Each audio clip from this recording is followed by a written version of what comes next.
right, guys, welcome back to the High Water Trek Co podcast. I'm Sam. And I'm Katy. And we have been gone for too long, and we are sitting here trying to figure out how to start an episode. Back to our roots. Yes. Not that we ever strayed from our awkwardness, but we're back with it. So hi, guys. Thank you for tuning in. Welcome back. We've missed you. We really have. Yeah, and we've been on a bit of unplanned hiatus. I would say it was a sabbatical, but it wasn't that productive for me personally. But yes, we have been gone and taking a break from podcasting. And so we want to welcome you back to the show and thank you for tuning in. And also just take a moment to apologize to our listeners that may have missed us and may have been hoping for us to show up with an episode and we just never did. So sorry, guys, but we are not done yet. That's right. We are back for more. Here we are. I think our high hopes of being able to continue delivering bi-weekly kind of bit us in the butt a little bit, because I know I was extremely busy. Yeah. And we love doing this, but it is very time consuming. It is time consuming, and we felt like we were maybe just rushing them too much and not always putting out the quality that we wanted, just for the sake of having one out. So we would like to tell you guys, moving forward, we're not going to be putting out episodes as frequently, but you can look forward to at least one per month. Yes. And we hope that quenches your high water thirst for now. And who knows what the future will bring, but at least once a month, and maybe some bonus stuff we'll throw in there too. Yeah. We're working on adapting to what we can do and feel good about, and maybe we'll just have some little shorty episodes thrown in there. Maybe we won't, but anything's possible. It'll be a surprise. But we're back. We are back.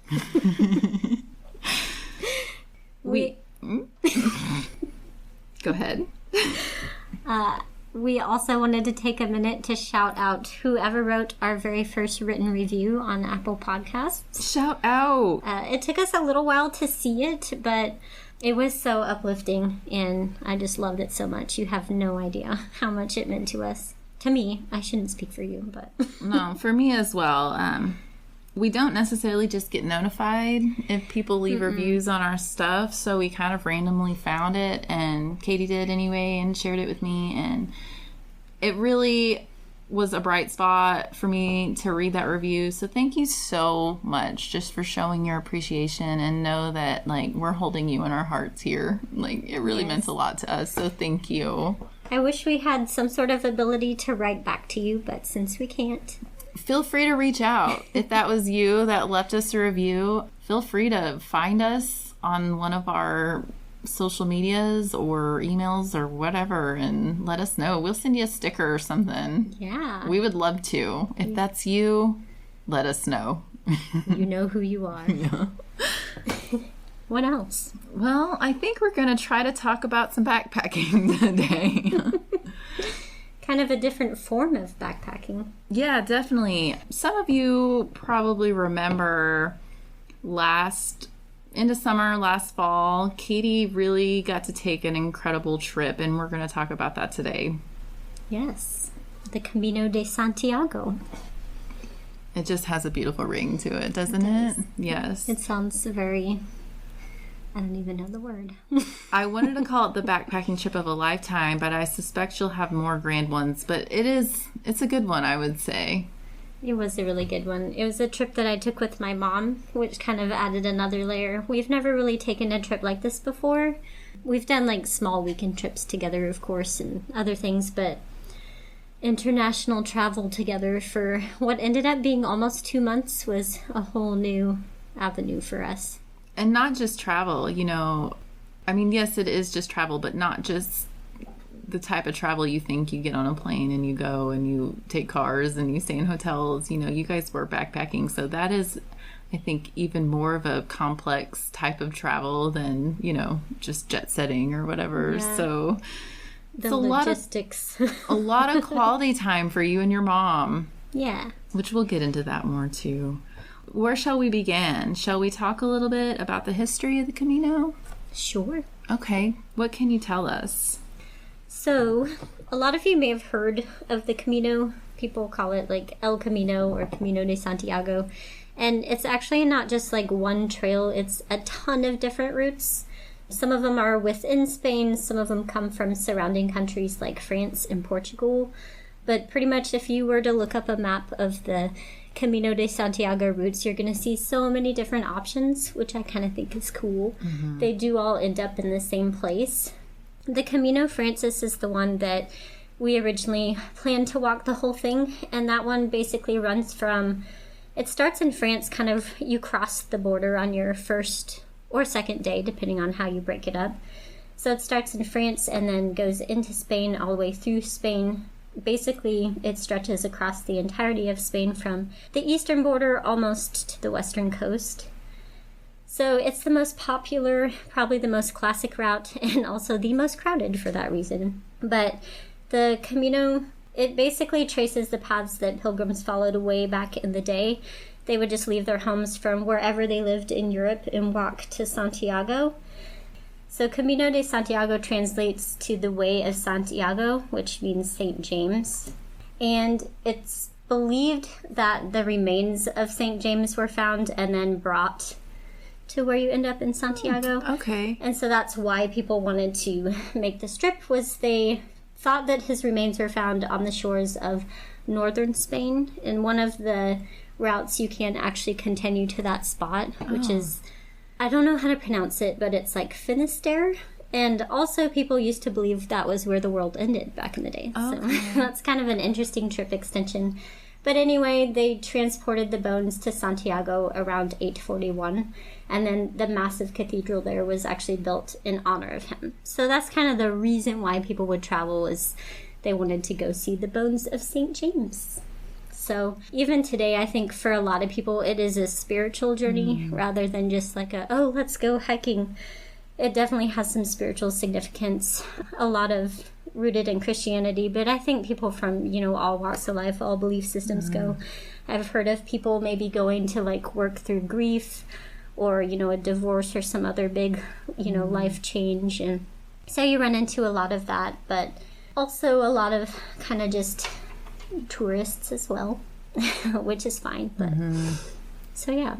So it's definitely, kind of can be a spiritual pilgrimage for people, but also just all the history is incredible. Yes. Like, oh my gosh, that's something that we just don't get in the U.S. is like millennia of history around us, and remnants of that just everywhere. So I did wonder like what it's like to live somewhere like there and watch other people, especially Americans, I guess mostly us because we are so young, come over and be like so blown away by things that probably seem very mundane, but just even just these, cathedrals or tiny chapels everywhere that would have the little signs in there like 13th, 14th, 15th century.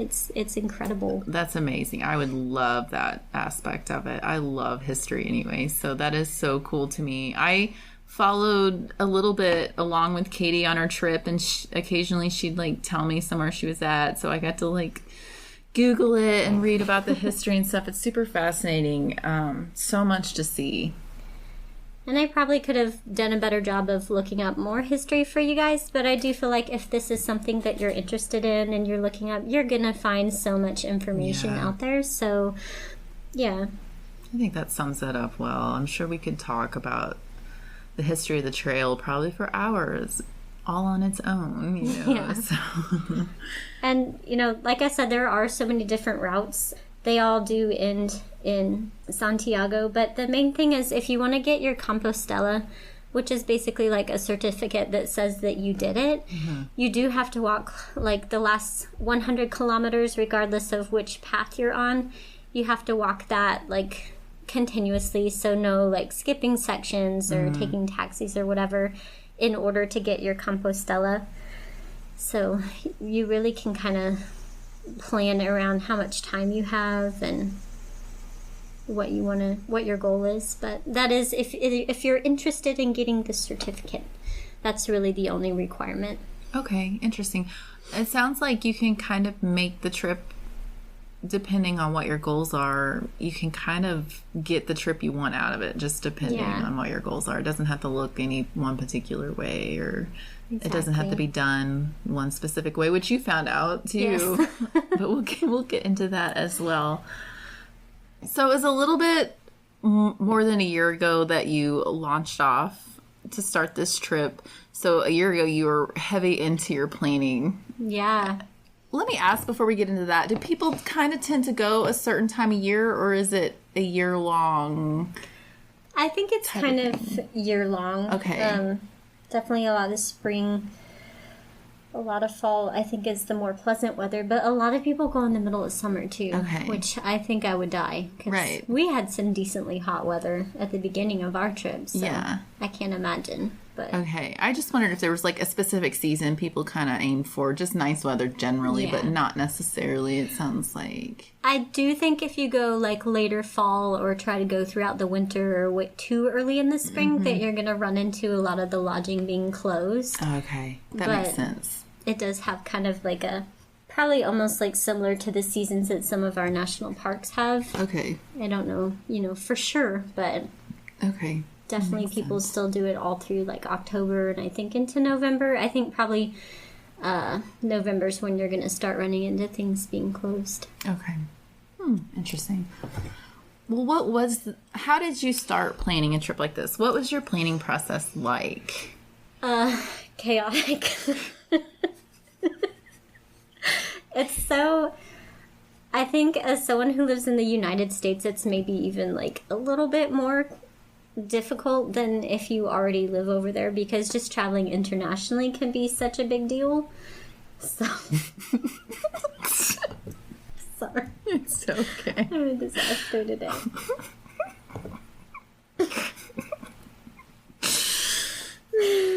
So anyways, it kind of started with my mom asking me if I would go and me being like, well, sure. And then, you have moments of being like, is this for real? Are we just talking about this? But there are a lot of good resources. I did buy a guidebook pretty early on, which had some decent information, but again, lots of Facebook groups. I think the biggest considerations for us, of course, were like budget number one, because it was either like we were going to save enough money or we weren't, and that was going to make or break it.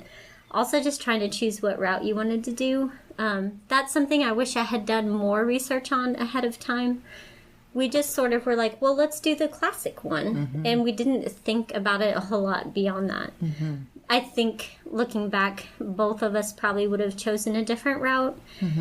And that's going to be personality dependent. But like I said, the Frances is the most popular, and so it is the most crowded. Another thing you kind of want to look into is there are certain years that are like holy years. Okay. And so you can expect the traffic to be like doubled or tripled on those years. Interesting. So if you are not like into crowds, right. you probably maybe don't want to plan it during those years. Which I would be one. It'd be like, no more people than needed, thank you. Right. So same, absolutely. Yeah, because it already was a little bit crowded for me. And that's the other thing is, I don't know what this is going to look like in the future, because traffic has been steadily increasing over the last several years. I mean, it's really booming. So almost to the point where I feel like the infrastructure is maybe not going to be able to handle it as well. So it'll be kind of interesting to see, if it holds steady, if it maybe tapers off. I don't know. How they're going to handle it. Which I know, right now in Spain, they're having like major protests and stuff about the tourism and how it's pricing local people out of their communities and such. And so I'm not surprised. They've been like water blasting people at restaurants, like tourists, like with water hoses and stuff and water guns. And I'm not surprised. Nobody's like getting hurt, just like highly annoyed, I think. But it kind of brought your trip into my mind. And of course, you weren't necessarily just like in the cities and stuff, but I'm sure that that's seen on like a smaller scale on the trail too. Well, and that's the thing about the Camino, and that's another thing to know going in, is if you are used to primitive backpacking like we do, this is in no way the same kind of trip. I mean, you are walking every day and you are carrying your stuff, unless you choose not to, because that's an option. But it's so different. It's very well supported, but it is also a lot of, like, there's areas of countryside, but it's a lot of walking through villages. Initially kind of smaller villages, but even large cities that you have to walk through and out of. So That's hard. it is it's hard for me to imagine just because I've not done it. Right, and it was hard for me to picture that too, because going in, I was like, well, this is probably going to be like most similar to my experience in Nepal, because that was kind of the same thing. It was like you didn't really have to carry tents or do any camping because there were places that you could stay and get food along the way. But that was more rural, so it was a little bit weird to walk through. Not just big cities, but even there was some stretches that were just like long, kind of more urban, industrial, like agricultural type areas. A lot of civilization. Not pleasant to walk through, honestly. So just like big industrial ag and stuff. Yeah.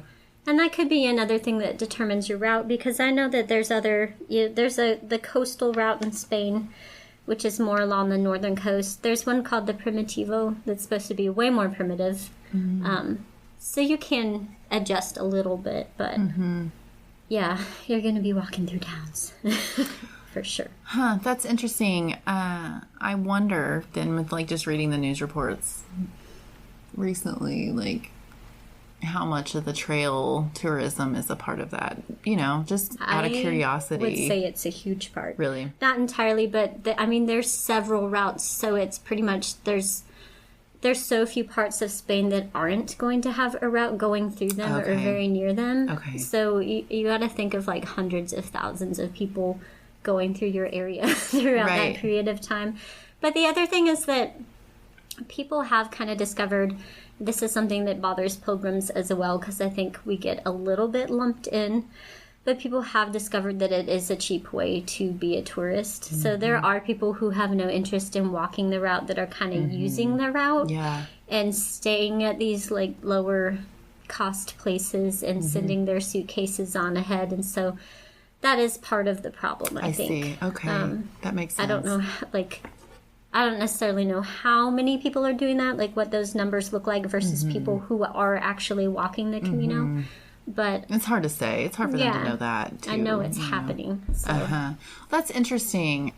Yeah, it's just has kind of been making me think reading this stuff. And, they were talking in the news reports, too, how it is a delicate balance because the tourists can be so hard on the economy, on locals and such, but yet they also rely on the tourism for so much of their economy, so it's a little bit of a double edge and a little bit hard to solve. It always kind of is. Like, I would like to think that people could learn to just be respectful guests, but we personally witnessed a lot of like super embarrassing, terrible behavior from pilgrims, not even just tourists. So it's, I don't know, it's unfortunate. Well, and I think part of it too is like little communities, like, and I don't know if it's necessarily have anything to do with the trail, but a lot of them are being like turned into rentals, like, and so people can't afford to live in them anymore, like live in their communities. There's no real estate anymore. So, but I think that's a problem worldwide, right? Honestly, but in a place like that, I could see how it would compound fast. Yeah, I hope they figure out a way to kind of manage, because I do think it's a pilgrimage that means a lot to a lot of people. It holds a lot of spiritual significance. I mean, people dream of doing it for years and plan and save, and some people go back like 7-8 times. That's how important it is to them. So I don't know, it's kind of it'll be interesting to see. I think there's other European countries that are kind of facing some of this stuff too, so it'll be interesting to see how they deal with tourism in the next decade or two. See what comes of it. They might get a little stricter. It wouldn't surprise me. Like, you guys gotta straighten up and act right if you're gonna come over here. Well, you brought up a great point, though, that being from the U.S., it brings up a big factor of that you're internationally traveling. And I know even, like, securing passports and stuff can be a real pain, and it ended up kind of being a headache for you guys, didn't it? That would probably be my number one piece of advice to anyone who is planning international travel, even if you're not planning it for like a year from now. It's like, apply for your passport now, because luckily I already had mine, but my mom had to apply for hers And it was a nightmare. It took over 4 months, and she paid for expediting twice. And we still didn't, we had to cancel our original flights, which were booked, over 4 months from when she applied. So we thought we were safe. But she had to get, one of her state senators involved to even get anyone to, give her any information. And it was so stressful. They wouldn't give her any info. And then finally, after she got the senator's office involved, she, coincidentally got an email the next day saying, oh, well, your birth certificate wasn't legit. Even though it's the only one she's ever had. Right. So she had to send off and get more, and she ended up getting more than one just to kind of have. Mm-hmm. And so she had sent a new one, and then it's days before we have to go, no word. And then they said that they didn't receive the new one. So she had to send the last one she had. And they finally sent everything back maybe a day or two before our rescheduled flight was going to leave. But the interesting thing is they sent back all 3 of her birth certificates in one packet, so I don't know where they thought they were. That's so bizarre. But anyways, I'm not saying it's going to go like that for everyone, but I will say that when we were trying to look up what we could do to get things moving, there are so many articles and forums of people dealing with the same thing. I've heard of others dealing with this stuff too. And honestly, that became the biggest source of stress. Yeah. In the planning process, it really was. You had to delay your trip. That's major. Yeah, and we lost money. I was going to ask you if you had to eat quite a bit of cost over all that. We did. I mean, we lost some hotel reservations that we had made for when we got there. Mm-hmm. Rescheduling our flights kept us from having to pay for brand new ones, but there was still maybe a $200 difference or something. It still cost, because and that's the other thing is sometimes when you're trying to just leave the U.S. and get to another country, the plane tickets are so expensive.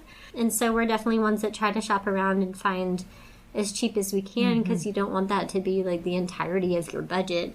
But then you kind of run into not having refundable ones or getting charged for rescheduling. So I think if you can afford to get refundable tickets or ones that you can change the dates on without any penalties, it can definitely save you if something happens. But yeah, that was a nightmare. So if you're planning any international travel, get your passport now. Good to know. Well, when you were getting around planning your trip, you said you got a guidebook. Did you have any other resources you really loved? There was a guidebook. I watched some YouTube channels. There was a Facebook page, I think it was called American Pilgrims on the Camino. And there's also an organization, American Pilgrims on the Camino, that will send you information. You can actually order your pilgrim passport book, which is where they put the little stamps at your lodging and restaurants and stuff. Mm-hmm. You can actually order that ahead of time if you want from the pilgrim office. So they have a lot of information, but I think just kind of Googling and reading different people's blog posts and then the Facebook group were really the best as far as, getting really good, kind of up-to-date information too. So you found that was all very helpful for you. Yeah. Yeah.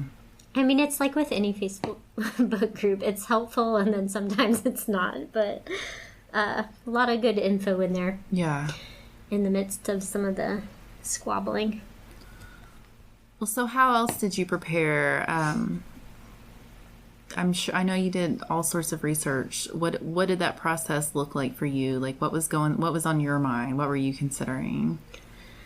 Well, kind of the route, and then for the budget, we had to kind of consider how much it was going to cost to get over there, and then sort of come up with an estimated cost for lodging each day, food each day, how were we going to do laundry, what extra expenses may come up. And so that was a little bit difficult to plan because it's a huge range, and it kind of depends on what kind of trip you want to have, because you do have the options ranging from the full pilgrim experience of always staying in albergues, always getting the pilgrim meals, not really doing anything else. And you're not going to spend as much doing that. But if you are kind of wanting maybe more mid-range of being able to get private rooms and, you know, maybe being able to eat out in different places, you're looking at a little bit more. Which we kind of went into it knowing that we wanted to have private rooms when we were able. And I think if you're traveling alone, that's going to be pretty big for your budget comparatively. But since we were splitting, it was still fairly doable for us.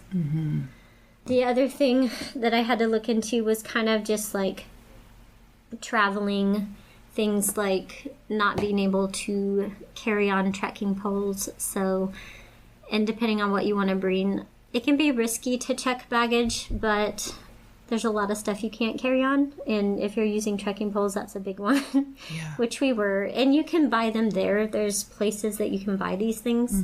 But like if you have your own and you're not wanting to buy more stuff, like you're probably going to need to check a bag. And then another big part of the travel part was there's a thing called proof of onward travel. This was a little bit stressful during the planning because the things that people would say about it ranged from like, oh, just wing it, I've never had a problem, to people like, you can actually get deported and be not allowed to enter the country if you don't have proof that you will then be leaving the country. So like there's a lot of workarounds. And the reason that this was an issue for us is that we bought one-way tickets because we didn't know how long it was going to take. We wanted to be flexible. So if you buy a round-trip ticket, like this is not a thing for you at all. But if you do buy a one-way ticket, you do have to have proof that you're going to be departing the country, or I think proof that you have the financial means to do so. And finding info on that was a little hard because it's like, oh, you need to show that you have like this much in your account, or that you have enough to remain in the country for 3 months and still be able to fly back home. We ended up winging it and hoping for the best. So we were flying into Paris, and that's where we were worried that we would get stopped. But actually, as it turns out, when you were flying to Europe, pretty much anywhere, they have, it's basically called the Schengen area. I don't know if I'm saying that right. But it encompasses like 29 different European countries.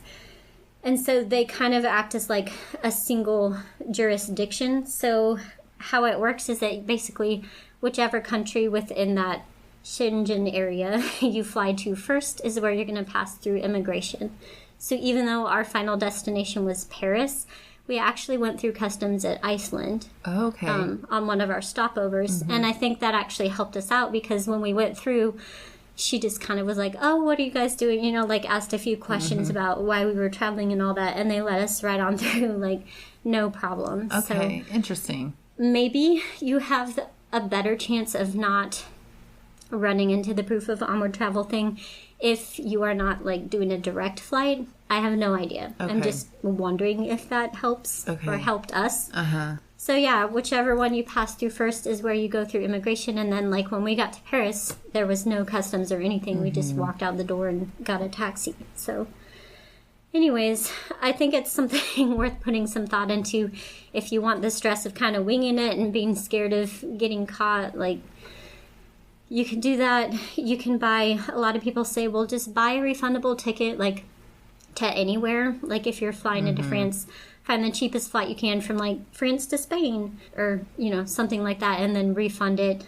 They also have these companies that will, like, buy and then refund a ticket for you. So you pay them, like, 20 or 30 bucks, and they'll give you, like, a ticket to use for customs, and then they handle like all the refunding and everything. Interesting. So you basically pay them to do that for you.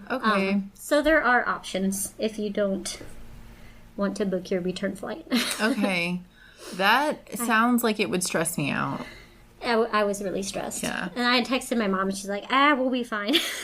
like I've been stressing over this for a week. That's just my personality though, I think. Well, because it would suck. It's so much planning. It would suck to get there and to get deported. Immediately. When you could just buy. We were just hoping that, like, having a bus ticket out would be enough, you know? Or them knowing. It also may help if they know that you are walking the Camino. I mean, I feel like most of them are going to be somewhat familiar with that concept, so they'll know, like, while we will be leaving France, it'll be on foot. Right. Literally walking. So, but definitely something to keep in mind, because that wasn't something that I even knew about going into it. It just came up along with the other planning. So, how do you pack for a trip like this? It's so hard. I imagine it would be.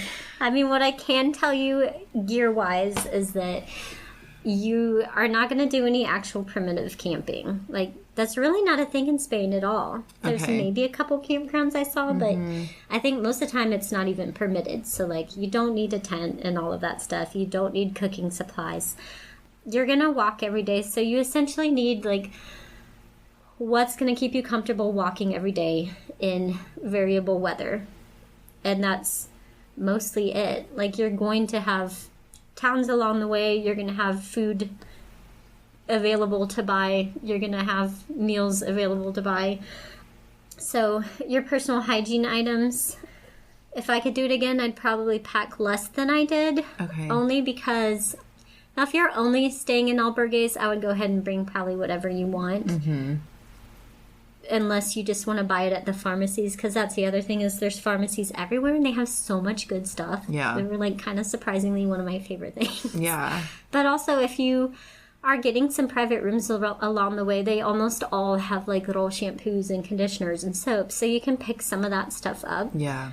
But I think the most difficult aspect of being someone from the U.S. traveling is, like, because you're actually getting outside the country and you spent all that money on that plane ticket and you're going to be there and there's things to see, it makes it hard to pack for, like, only being a pilgrim, because you kind of want to, like, maybe take a day off and go see something cool and not be dressed like a, I don't know, a pilgrim. Yeah, like, half of my questions, honestly, are, like, fashion related with this. It's like, I love backpacking, but I also love fashion, and you went to, like, the fashion capital of the world, basically, you know? So I felt that's hard. so, like, that was the thing, too. Like, we knew we were going to land in Paris and spend a couple nights there.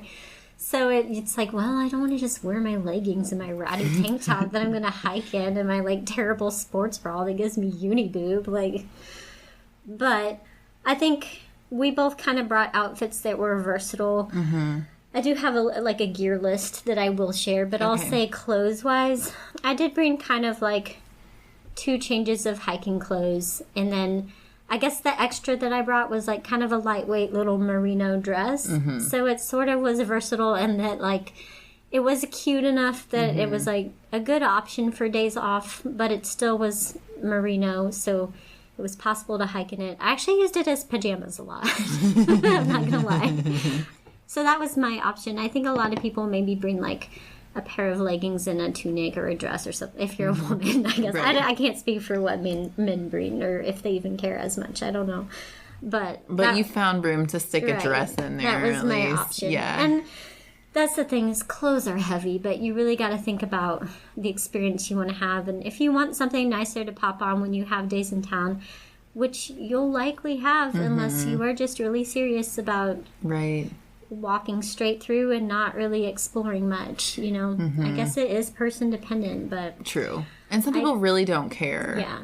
And it's not so much about looking a certain way, just sometimes certain clothes make me feel a certain way. Right. I wanted something more comfortable that I haven't been sweating in, like, every day. So maybe just not hiking clothes constantly, too. Yeah. You know? Like, I like my hiking clothes, but I wouldn't call them necessarily that attractive or, like, they're great to hike in. Yeah. Utility is wonderful, but... So that is something to think about, you know, if that's important to you. And it's okay if it's not, also. Right. Exactly. I'm not, like, hiking clothes can be very cute. So if you're comfortable in them and that's what you want, then just do that. I would say bring enough to be able to have an extra set for when you're washing your other set, for sure. The only other thing gear-wise that you have to consider is either, like, some sort of blanket. Some people carry full sleeping bags. That was kind of what I was planning on doing, and at the last minute, I ordered just like a cheap, super lightweight, like maybe a pound little puffy blanket. And it's probably one of the things I'm most glad that I got, because a sleeping bag would have been way too much for that time of year, especially. But especially since we stayed in a lot of more private rooms, there were just more options. If you're staying in albergues, you will need some sort of, a lot of people just bring a sleeping bag liner. Because again, depending on the time of year, it's probably going to be too hot for a full sleeping bag, but a lot of places are not going to have blankets, or some of them will have like a disposable sheet you can put over the bed, but you want something. Yeah. So that's a big one. That's huge. They usually have pillows. I would say you should definitely bring a towel of some sort. Okay. For sure. We brought our lightweight microfiber towels, and I'm glad we did, because some albergues don't have towels at all. Others, they have them, and you pay like €1, which is fine and really nice, actually. And then if you're getting private rooms, like, they're probably going to have them, but I would say you want to bring one so you're prepared. Either way. Yeah. Well, and those little microfiber ones are so lightweight. They really don't weigh much. They're nice to have on hand if you need them. So yeah, there's places you can wash laundry along the way, either in sinks with clotheslines, or they'll have little washing machines sometimes. So you can bring like some sort of soap, and some people recommend bringing your own clothespins because they can be in low supply. We did end up bringing some clothespins. I think we only used them like one time. We actually brought clothespins, and I think we bought some cord at one of the little grocery stores, and we like made our own clothesline in one of our hotel rooms. I love that. So again, like, if you're worried about pack weight, if you run into needing something, you're most likely going to be able to find it. So I would use your pack weight for like clothes you're going to be comfortable in, some sort of something for sleeping, any medications, like necessities that you need. So do you know how heavy your pack was, do you think? I mean, mine was under 20 pounds, Okay. which felt like nothing. Yeah. But then it started feeling like something. Yeah, I'm sure it probably did. Well, you probably picked up a few things along the way, too. So, and full disclosure, my mom and I did end up shipping a bunch of stuff back. So we kind of had our own little shakedown. Do you remember what you shipped back? I tried to remember. I think I wrote down some things. So I think it was mainly, especially traveling together, we had some extras, like we each brought a battery bank and we sent one of those back. We had brought like a little set of utensils in our little cups, just because it's hard to know what to expect. I think I ended up sending my cup home, and we sent like one set of utensils home. They did come in handy a few times, so if you want to carry something like that, I don't think it's Not terrible to do that. You could probably find something along the way again, so we sent like an extra set of those home. I think I sent one of my pairs of socks home, just because since laundry was a possibility, I didn't end up needing the extras. I think I sent my swimsuit home, which is funny because then I ended up buying one in Portugal later. But I didn't need it in Spain, and again, clothes are heavy. Yeah. So I think we each had a guidebook, and we sent one of those home. Probably could have got away with sending both of them home, but it was kind of nice to have one. What else? Kind of just stuff like that, just like little extras. Just things you weren't using that much, or that you had doubled up. Yeah. Okay. I think we lightened our first aid kit like substantially too, because we didn't really know what to expect going in. But like I said, the pharmacies are everywhere. Yeah. So it's kind of, you don't necessarily have to carry all that stuff. Like, you're going to be able to buy Band-Aids or whatever if you end up needing them. So were the pharmacies, did they bring back like a little bit of like apothecary feeling a little bit to you? Like, some of them, yeah. Yeah, that'd be cool. In general, though, I think it was just the novelty of seeing like different kinds of products, and the people were always so nice, and I don't know, I just loved them. Also, maybe it was just a break from the continuous walking. You'd be like, oh, there's a pharmacy, and you go in and look at the lotions. I would love that, though. And I'm sure everything's different, so. We love that. I'm not going to lie, there's been a couple products that I've ordered online, like from Spain, now that I'm home. I know. I think we talked about one of them, and someday I want to get the name of it because I want to try it. Maybe your sunscreen? Yes. Because I'm always looking for a fine sunscreen. Okay, so you said earlier, once you guys got passports, everything all settled up, and you flew into Paris, right? And you spent a day or two there, is that right? Spent 2 nights. Okay, what was that like? Did you enjoy Paris? I loved Paris, which surprised me because I feel like people kind of shit on Paris a lot. They do. And it is a big city, so I kind Right. of was like, oh, I might not like it just because I don't like big cities. And people talk about it being like dirty and the people being unfriendly, but that just wasn't our experience at all. And maybe we were just in a really good area. Our hotel was called Hotel Gustav, and we loved it so much. Like, our room was so beautiful and clean, and it honestly wasn't that expensive, but it had like the best staff. They were so nice and so helpful. And so we got actually our recommendations of where to eat dinner from the lady when we checked in the first night, and like, she was super nice, and so she gave us one of her favorite places that ended up being like a couple blocks from there, and we liked it so much we just ate there both nights. And then we were also within walking distance of the Eiffel Tower, so It sounds wonderful. we kind of got in the evening, and so we got dinner and basically went back to bed, and then we were so tired I think we slept until like 1 p.m. which I kind of felt bad about, but traveling is rough. Yeah. So, but then we got up and we were able to kind of wander around. We did walk into the Eiffel Tower, and then really the only other thing we did was walk along the river, and that was good enough for us. Yeah. We didn't want to overdo it, but I absolutely loved it, and my mom loved it. We Cool. got some really good pastries, ate some delicious food. I know you guys aren't big TV watchers, but the Olympics started this past weekend, and they're in Paris. So it's been interesting. I've been learning lots of things about. I love the Olympics, so we've been tuning in. I would love to see some. Honestly, the only thing I've heard about the Olympics so far is all the squabbling about what people thought was a depiction of the last Oh yeah. that was actually not. I really enjoyed the opening ceremony. It was kind of dark in a properly French way. You know, they just like have a different sense of humor about things, and it was different, but I loved like the whole thing was like paraded on the river, which so I cool. love that, and I really enjoyed it. So people are just fuddy-duddies. They're no fun. The French don't care what we think about them either, I'm pretty sure. And people need to do their research before going off, because I mean, it's Greek origins, and it was a Greek kind of shout out. It's not like the Feast of Dionysus or something. Right, yeah. Just like, I know. y'all. I know. Also, God doesn't need you to defend him. It's fine.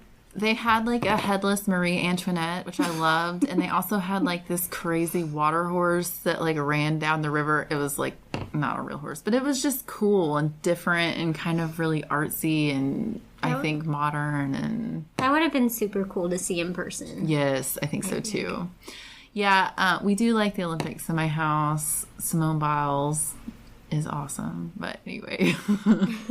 I'm going to have to look up some clips because... Yeah, they're just starting with the gymnastics. But I do enjoy me some Olympics. And we paid some, like, I don't know, we got some deal on Peacock. So we have, like, every sport. We can go and replay it. Yeah, nice. Every sport. Okay, anyway, onwards. So you enjoyed your experience in Paris. I want to go someday, but you only spent a couple nights. Of course, that really wasn't your goal. It was just to like hang out in Paris the whole time. I think if I were to plan it again, I might give us one more night. It's so hard because you're trying to keep costs low, but I think if you're planning, especially on getting over there from the U.S., I would, if at all possible, just try to save a little bit longer and get a little bit more of a budget, because another consideration is if you are checking a bag, sometimes it can be good to give yourself a few days at the place where you're landing in case you do lose your bag, so that you have time to kind of like get reunited with it instead of immediately go on. That makes perfect sense. So that's like, not that I want to live in fear of that happening, and we had no trouble. But you had to have your bag to continue on. You have to. Yeah, you had to. Or the trip is over. Right. Yes. So. But no trouble getting your luggage, though. And actually what we did is we did carry our backpacks on with kind of necessities. Okay. And then we did check a third bag, which we basically like donated when we got there. With your hiking poles and stuff. Yeah. Oh, well, that's a great idea. Yeah. So that's an option. That's a really good tip, I think, actually. I gotta be honest, people hate checking their baggage, and I get it because it sucks if it's lost, but I'm a huge fan of checking a bag and not lugging stuff around the airport.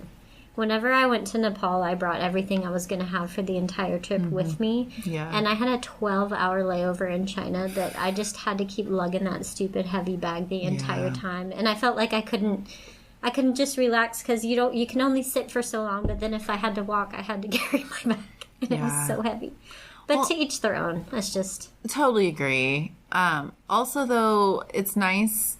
Even if you don't check one on the way, I mean, we've checked one on the way home to bring home our souvenirs and crap because you acquire things. So that's, absolutely a good reason to have a checked bag is you just have more room to bring stuff back to. So yeah, but yeah, I think if we could do it again, we'd probably book one more night in Paris.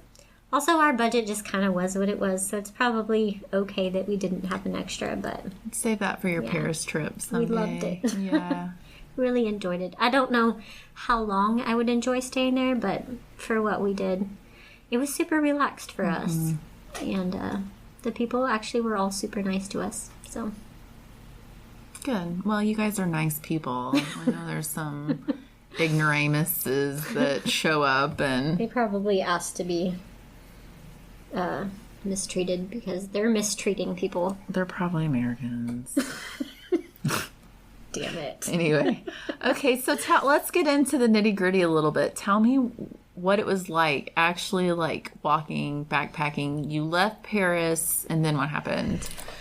So, we had to leave Paris super early in the morning. We walked to a metro station and hopped over to the train station where we had booked our tickets online. And so we took a train from Paris to Bayonne. Okay. I apologize to anybody. Like, I should have looked up pronunciation, but I didn't. So, which was a really gorgeous train station. I think we had like an hour layover, and then we caught another train to Saint-Jean-Pied-de-Port. Okay. Which is like the official start of the Camino Frances. Okay. And so it is in France. It's close to the Spanish border. And so we got there in the afternoon, and we got off the train with our bags, and like everyone else gets off the train and disperses and disappears, and we just kind of sit on a bench like, well, now what? Time to start walking. Because unfortunately the hotel we had booked for when we got there was the one that got canceled. Yeah. And so we didn't know what was going to happen, so we didn't want to pre-book anything else until we got there. Well, then everything was booked there. So we found... we were kind of trying to figure out what was available, but we found a restaurant to eat, and then the lady at the restaurant ended up being so nice and kind of like saw us looking at our phones, and so she ended up calling around for us and found an available room, like kind of in an adjoining town. It's sort of kind of like how a suburb is attached to a city, but they were both small cities. So she found us lodging and then tried to call around and find us a taxi and couldn't find one. So she basically volunteered this guy that was sitting there to drive us. She was so nice, and he was super nice. Like, we tried to offer him some money if he would take it, but he would not. And so... Truly hospitable. Yes. We felt it was like a nice start. And so we spent the night, and then we started the next day. And again, looking back, I think 2 nights would have been a good idea there just to get our bearings a little bit and potentially buy some snacks to put in our packs and just be a little more prepared. But you do get kind of wrapped up in the excitement, and you're like, well, we're here, let's go. Yeah. But, like we couldn't really find any breakfast or anything the next day, so it probably would have been a good idea to plan ahead a little better. But... It'd be hard to figure all that out, though. It is. It was hard for they don't serve breakfast here in this little area, You're just doing your best, and it's like different in every village you go in, so it's really hard to figure out. Did you have daily coffee pretty much? Probably, yeah. There were a few mornings where we weren't able to get it till later in the day because everything in that town would randomly be closed. And that would probably be if I were going to bring something, maybe like some instant coffee packets, because we did end up doing that, like grabbing some of those from the grocery store to get ourselves going some mornings. I hear some of them are pretty good these days. Some of them are not bad. Really? Were they okay? I think you need to just expect that they're not going to taste like normal coffee, but they're okay in their own right. Yeah. It's their own thing. It's its own category. And it's better than nothing. They win in that category. So... Yeah, I would. And we kind of know. So the thing is, if you are going to walk the Camino Frances route, you are going to get thrown into the fire immediately. Like, just know that first stretch, you are walking up and over the Pyrenees Mountains. And it's a 15-mile stretch from San John to Roncesvalles. And the only things along the way are 3 miles in. There's a tiny place where you can get some lodging. Okay. And then 5 miles in, about 5 miles in, there's 2 other places. Okay. But the thing is, like, most of the time they're fully booked, because if anyone wants to try to break up that 15 miles, that's really the only way to do it. Okay. Unless you, like, walk part of it, get a taxi back, and then get a taxi back to where you stopped and walk on. Okay. So we knew we wanted to split it up, but we also knew the 2 towns 5 miles in, they were booked up. And so actually we ended up staying 3 miles in because it rained. It started raining like the second we started walking, and it rained all morning. And you're just walking straight uphill, like right off the bat. There's no easing into it. It's like, is it pretty tough through that section? It is. It's a long. I mean, it's definitely doable. I didn't struggle as much as I thought I would, because we were just really taking it easy and slow. Mm-hmm. But it's a lot. It's a lot of incline, just continuously. Mm. It's beautiful. I was going to ask you, is it pretty? So beautiful. You're going to have to share some photos. You know that, right? Like with our followers. Because I want to see more photos too. Yeah. I need to share them all. But yeah, it's a lot of uphill walking. So it rained on us all morning. We made it the 3 miles in, and then we tucked into this little place that had kind of an outdoor porch, and there were a bunch of other people huddled there, and the lady came out, and at first she looked kind of grumpy, like she wanted to shoo us away, but then she ended up bringing us out tea and coffee, and we found out she had a room, so we ended up staying there. And I'm really glad we did. I'm glad it worked out that way. It felt like a good initiation, because it was kind of a smaller place, but they had like a nice communal meal, so we all had like dinner together. And that's nice. I think at our table there were people from, I feel like I'm gonna get this wrong now. I think it was Holland, maybe, I don't know. And a guy from Argentina that was hilarious, and just there were people from all over. It was just 2 tables and people from all over the place. One lady had, I think, started in Germany and had made it that far. Wow. I think she was already like 1,000 miles in already. Wow. So that was impressive. Yeah. But yeah, just sharing a meal was so nice. And then there was actually like someone that came in and started playing music. And then the next day there was a nice breakfast. But also the view, like the sunset and the sunrise, was really beautiful there. But yeah, the Pyrenees is just like mountains all around you. And there's like herds of horses that have little bells on, and sheep with their bells. And it's like such a beautiful sound. It sounds so picturesque. It was. Yeah. So. How long were you in that area? It's basically just that 15-mile stretch. Okay, and then you move on to a different terrain. What do you face after that point? It's still quite a lot of like rolling hills and a lot of like little farms and vineyard type area. It's still very pretty. It's just not like the mountains. Yeah. But sounds beautiful though. Yeah. So if you can make it over the Pyrenees. That's your immediate challenge, and then it gets physically a little easier, do you think, after that point? A little. There's hard days. There's definitely still some hard days. And at the pilgrim office, which you stop in at the pilgrim office before you get started, and they kind of take your information. And if you don't have your little passport, that's where you can get one at that point. And they gave us this cool little map that sort of like had the stages, because the trails are kind of broken up into stages that are sort of like your recommended walk from here to here this day. But of course you don't have to do that. But it had a nice little elevation map, so you could kind of look ahead and be like, oh, that's going to be a tough day. No, wait, when your days are going to be hard. So yeah, one of the other tough ones after that is like a descent into Zubiri, because there's these crazy rocks. And I got so tickled because I read in one of the forums, someone described these rocks as like daggers sticking up out of the ground. And that gave me a good chuckle. But then when I was there, like it made me laugh all over again, because I was like, you know what? That was really spot on. It's like these super sharp, pointy rocks. It's really hard to describe, but they were just like in these long like lines or like slabs kind of. So rugged. It took a lot of time because you really wanted to go slow and pick your way down those. How long was it before you were in Spain? It was the second day you kind of passed. I'm not sure exactly where the border is. I should have looked in my guidebook, but there's kind of like this fountain, and then you like cross over. Okay, so cool. There is a landmark. You do know when you've crossed. Yeah. But it's that second day somewhere up there on the mountain. Okay. And you kind of, by the time you descend, which to be honest was almost as terrible as going up, the descent was really hard because there's a couple different routes. I think we may have ended up taking the one that they say not to take because it's like 2 miles of just straight down. And it was getting dark on us at the end of the day. So that 12 miles took us a long time. But by the time you descend, you're already in Spain. So. Okay. Interesting. Cool. We've talked a little bit just about seasonally what the weather was like. What was the weather like for you guys when you were there? So it was, that first day was rain. Yeah. And the second day it didn't rain as much, but it was super windy, which made it kind of hard up in the mountains. Mm-hmm.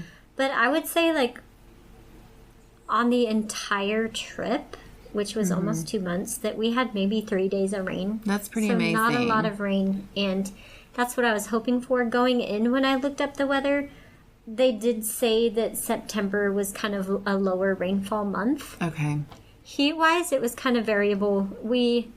That first few days with the rain and up in the mountains, it was pretty pleasant. But then, like, a few days after that, we started getting into the heat. Mm-hmm. And there were some hot days. Like, there was one day when we saw a young woman that I'm pretty sure was, like, maybe heat stroking a little bit. Oh, yeah. So, definitely you can still run into hot weather in September and even into October. Mm-hmm. So, yeah, we had a lot of sun. We had some days that were... One of the rainy days came with a lot of wind, which was rough. But in general, the weather was pretty pleasant. And then once we got to Portugal, I feel like the weather was amazing for that stretch. Portugal. Of course, we were kind of towards the end of September by that time. So, but yeah, not a lot of rain when we went. And it seems like on average, that's kind of how September is. So... Just tell us a little bit more, like, when you were still in Spain, like, what was it like? Obviously, the terrain changes, and you said you were going through, like, industrial, agricultural areas and things like that, and probably just all different sorts of environments. More rural, more urban, kind of everything in between. Yeah, pretty much. I would say after you get over the Pyrenees, there's a lot of sort of, like, much smaller villages and kind of some of the rolling hills, lots of hillside vineyards, just kind of idyllic, lots of sheep. Yeah. And you kind of work your way out of that terrain and you start getting into more of like the flat, wide open industrial. There's this long area, I think we were starting to get into it, called the Meseta, that some people hate, some people love. It's very like wide open and exposed and I kind of picture it like Kansas. It's a different kind of landscape, though. But some people really like it. And I imagine if you're from somewhere where, like, you don't get a lot of open sky or stars, that it would be pretty incredible. We personally didn't love it. Not a lot of trees and such. Not a lot of trees, so not a lot of shade on hot days. And also not a lot of places to go to the bathroom unless you held it into I wondered about that. Yeah. Where do you go to the bathroom generally? So if you can make it, a lot of times their towns are spaced where it's possible to just wait until you're in town. Yeah. You kind of run into, though, that you don't want to just, like, use people's bathrooms. Right. So most of the time you, like, buy a drink, which feels counterproductive because then you just have to pee again. Yeah. Some of them you could just, like, give them €1. Like, they'd have a little tray outside the bathroom, and I kind of liked that. Yeah. Better than feeling obligated to buy something all the time because you can only drink so much coffee, honestly, after a while. Yeah. And then in some of the more, rural areas, you can find a tree or a bush or something. But once you started getting into that wide open, there was just nowhere to go. No and that privacy. was something that became a little bit miserable, like on multiple days. Yeah. Especially because it had been so hot, so you're trying to hydrate, but then you're like scared to drink because there's nowhere to go to the bathroom. And then some people are like, they don't want you to use their bathrooms, which we ran into at one place. And this was one of the first places we met this lady from Austria that we ended up kind of meeting up along the ways. And she was so funny because we had all kind of been told, like, no on the bathroom. And she's like, what do they want us to do? Shit in the woods? And we're like, yes, same. So that is something that you need to be prepared for, is like, especially as a woman. Like, I think for dudes it's a little easier, but yeah, but some dudes are shy, right? Shy goers too, you know. That became kind of something that was definitely difficult in the wide open areas. Not as much where there were trees or something you could tuck behind, but the other thing that kind of was frustrating about that is when you would find somewhere that was kind of suitable to go pee, there would be so much toilet paper thrown out there. It's stinky. I think people just aren't educated on it, or they think that there's going to be more bathrooms, so they weren't prepared for it. But you need to be prepared to carry out your trash just like anywhere else, because unless you want to just hold it for potentially hours at a time, sometimes you gotta go. So yeah, once we got into that area, that's really as far as we went in Spain before we decided to switch our trip up. So I was getting ready to the pivot. They made a pivot. We did. We pivoted. Yes. How were the Spanish people by and large? Let's piss off an entire nation of people. Just joking.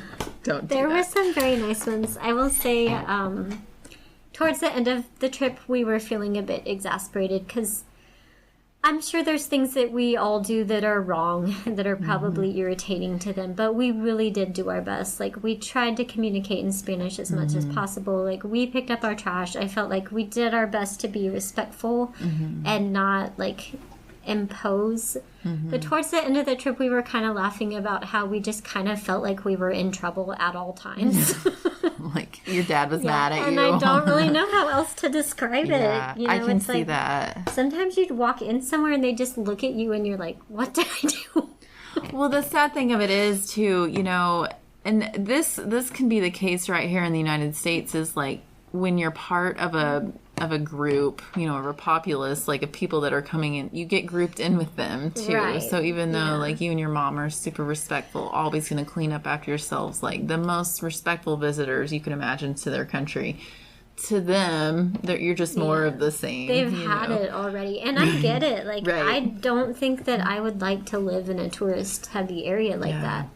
So I do get it. And I was able to be understanding for the most part. But towards the end of the trip, I was starting to feel a little snappy. Like, enough. Like, enough, guys. No, there's only so much people. You know, I'm sure there's plenty of people wonderful, but I'm sure there were some people that were kind of condescending, and that can rub a person wrong. There was a lot of condescension at places that was. It's like, you know, I don't know. I'm doing my best to learn, but like, good God. Good God. Who hurt you? Yeah. Well, let's talk about your pivot. We did also meet so many wonderful people, so I don't want to act like that was all. No. I mean, but it's part of it. Let's be honest. It's you know, something not every I would prepare place for. is super receptive, and that's you got to get your thick skin on, or whatever you're going to do, or how you're going to, you know, be safe and all those things. So, but yes, let's talk about your pivot. So, where do I even begin? As we started getting into more of like the wide open industrial, like I think we had maybe 3 days where we were walking like these long dirt roads next to a highway with like no trees, and it was just all like that. Or then you would get into the cities and they weren't like the cute little hilltop villages anymore. It was more industry and just, you know, kind of like if you were to just walk through a city here, you know, you're not getting the history as much or some of the other stuff. So it was somewhere in there on this very hot day. We had made it up this hill, and there had been like no shade all day. So I think everyone had kind of had it. And that was the day we saw the girl that I think was struggling. And so we get to the top of this hill, and there's finally like this shady area with some benches and some water. And so we're sitting down, and this gentleman came up and asked if he could sit next to us in the shade. And his name was Max. And he was from England. And so we got to talking, and he just ended up being so delightful. And he was saying he's done the Camino Portuguese like multiple times. And he basically was like, I figured I should try something new, but he's like, I don't know if I like this. I love it. We're kind of like, same, Max. So he ended up giving us like the rundown on the Portuguese Way, and I think planted that seed, which kind of, a few days before that, I already had kind of got a little bit of a notion in my mind to talk to my mom about thinking about switching our route, because we just weren't enjoying that. Like, you're still in Spain, but it kind of wasn't, the novelty of being in Spain wasn't enough to like make that not unpleasant, right? Honestly. Yeah, it did not erase that. And you feel so bad for feeling that way, but it's like, you gotta be honest about it. And so I'm glad, and I think it's important to be honest, like, publicly about, And some people, may not mind, but like, does walking on a long, hot dirt road with no shade next to a like bustling highway sound fun to you? Right. I mean, I could see being driven by like a spiritual purpose, but I think like this was also supposed to be enjoyable time between you and your mom, and not just like a torturing of oneself to grow or whatever, like. And you're gonna get past that terrain, but it's like there's so many other options. Yeah. So I hadn't thought about the Portuguese, but I kind of was like, maybe we switch to the Norte because it's along the coast and there's not as many people, which was another thing that was bothering us. Oh my God. I just... all the people. I don't know. Like, I do love people in some scenarios, but other times it just becomes exasperating, especially when you're trying to like get into a flow and you've got like crowds of people just pushing around you at certain points. That was getting exasperating. Because it started out kind of more spread out, especially in some of the more naturey areas for whatever reason. Right. But then on those long flat, and that was another thing that made it hard to find somewhere to go to the bathroom, because even if you found like the smallest bush to squat behind, immediately you're waiting for like 20 people to pass. So anyways, I'm not trying to be negative, but that is a reality, is something that you're going to deal with. Yeah. But anyway, so Max planted that seed, and then the next day we're kind of walking along and kind of started the conversation of like, do you want to continue on the Frances or like, we sort of were like, maybe we should go to Portugal, like half joking. And then that day we stopped somewhere to kind of rest, and we saw Max coming up, and my mom just kind of jokingly yelled out like, we're really thinking about going to Portugal. He's like, are you serious? He's like, well, let's get a coffee in the next town. And he's like, I will tell you everything you need to know. And he did. He gave us, like, the full rundown, like, the areas you need to see, like, all of his favorites. And then he got, like, our contact on Snapchat. So even, like, once we finally switched, he would periodically message us and be like, how's it going? Where are you now? Aw, that's nice. So we are so thankful to him for all of the information. And he really was the one that pushed us to make that decision. And it's almost like it's kind of meant to be, though. I think so. And I feel like we saw a really beautiful part of Spain. And then switching felt like starting all over, like starting fresh. And we just needed that because that wasn't really our thing, that particular section. Just not feeling it. And I know the terrain changes some after that, too. But there's also so many big cities along that route. So, yeah, I think we got to see a really nice part of Spain, and then we got to switch up the adventure. I really feel like you were meant to on some sort of deep level. Like, you took the path you were supposed to. I think so. So, you made the choice to switch it up, go to Portugal. Did you guys take a bus? We did. So I think we walked 1 or 2 more days to a town called Belorado, and then we got a local bus from Burgos to Porto, Portugal, which was like, I think about an 8-hour bus ride.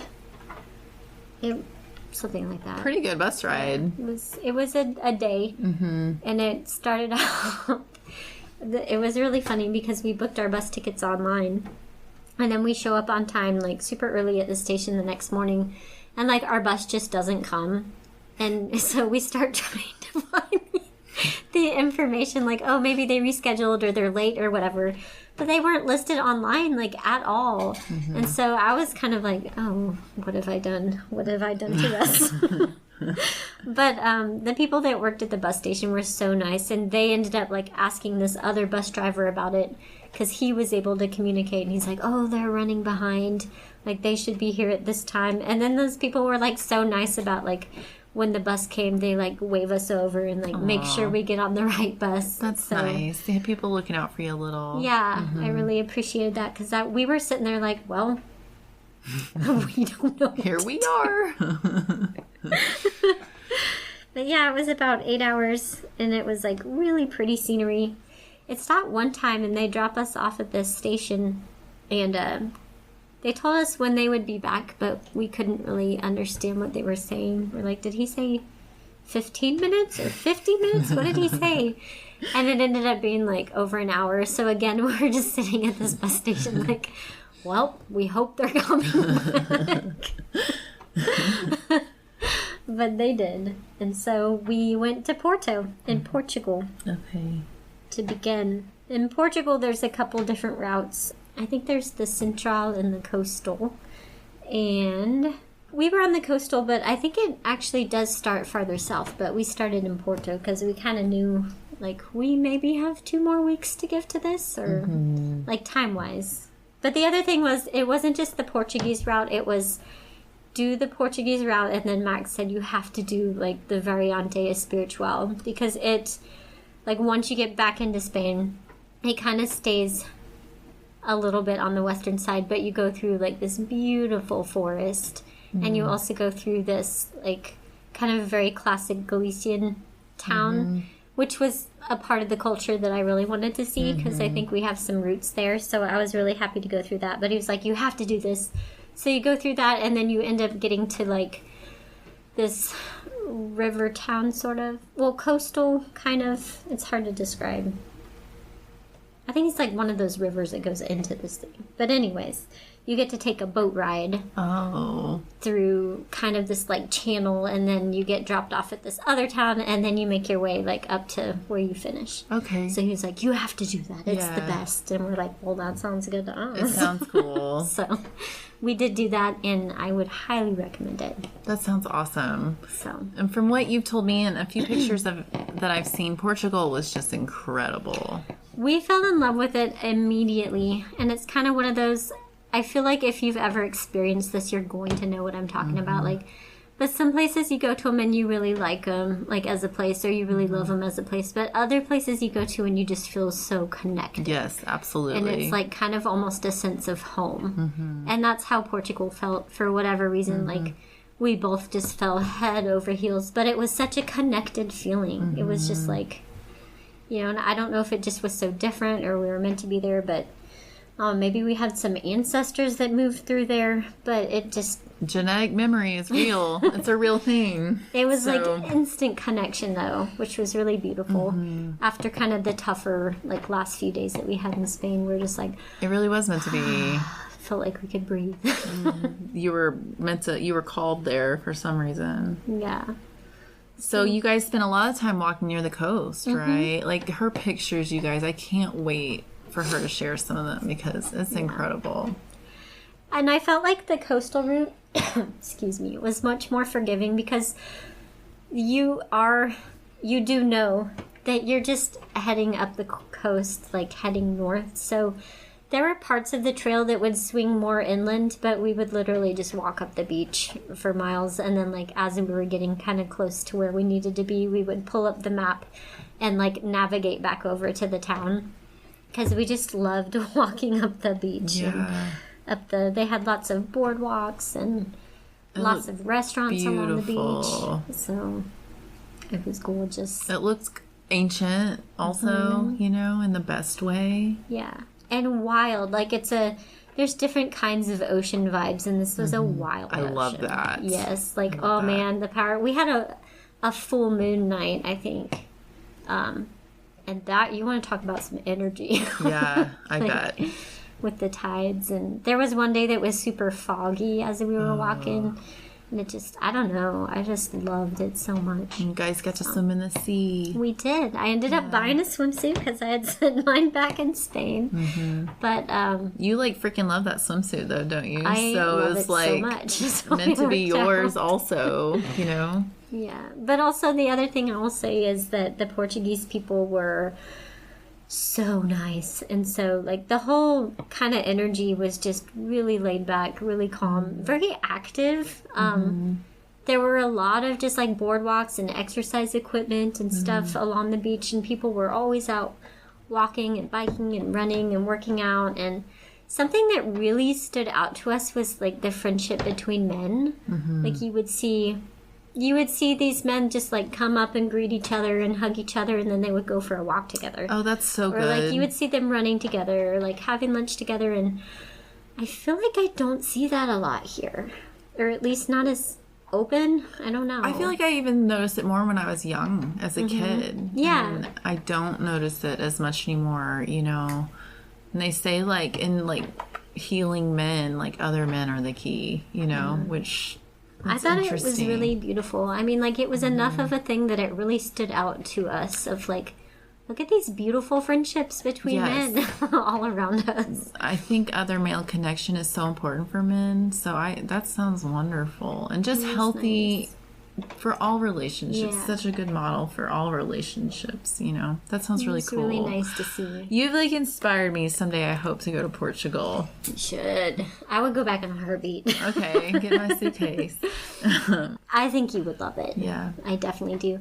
I think if I were to go back in a different context, I definitely would venture inward a little bit and see, you know, some of the hiking and some of the different, like, I think go and rent a van.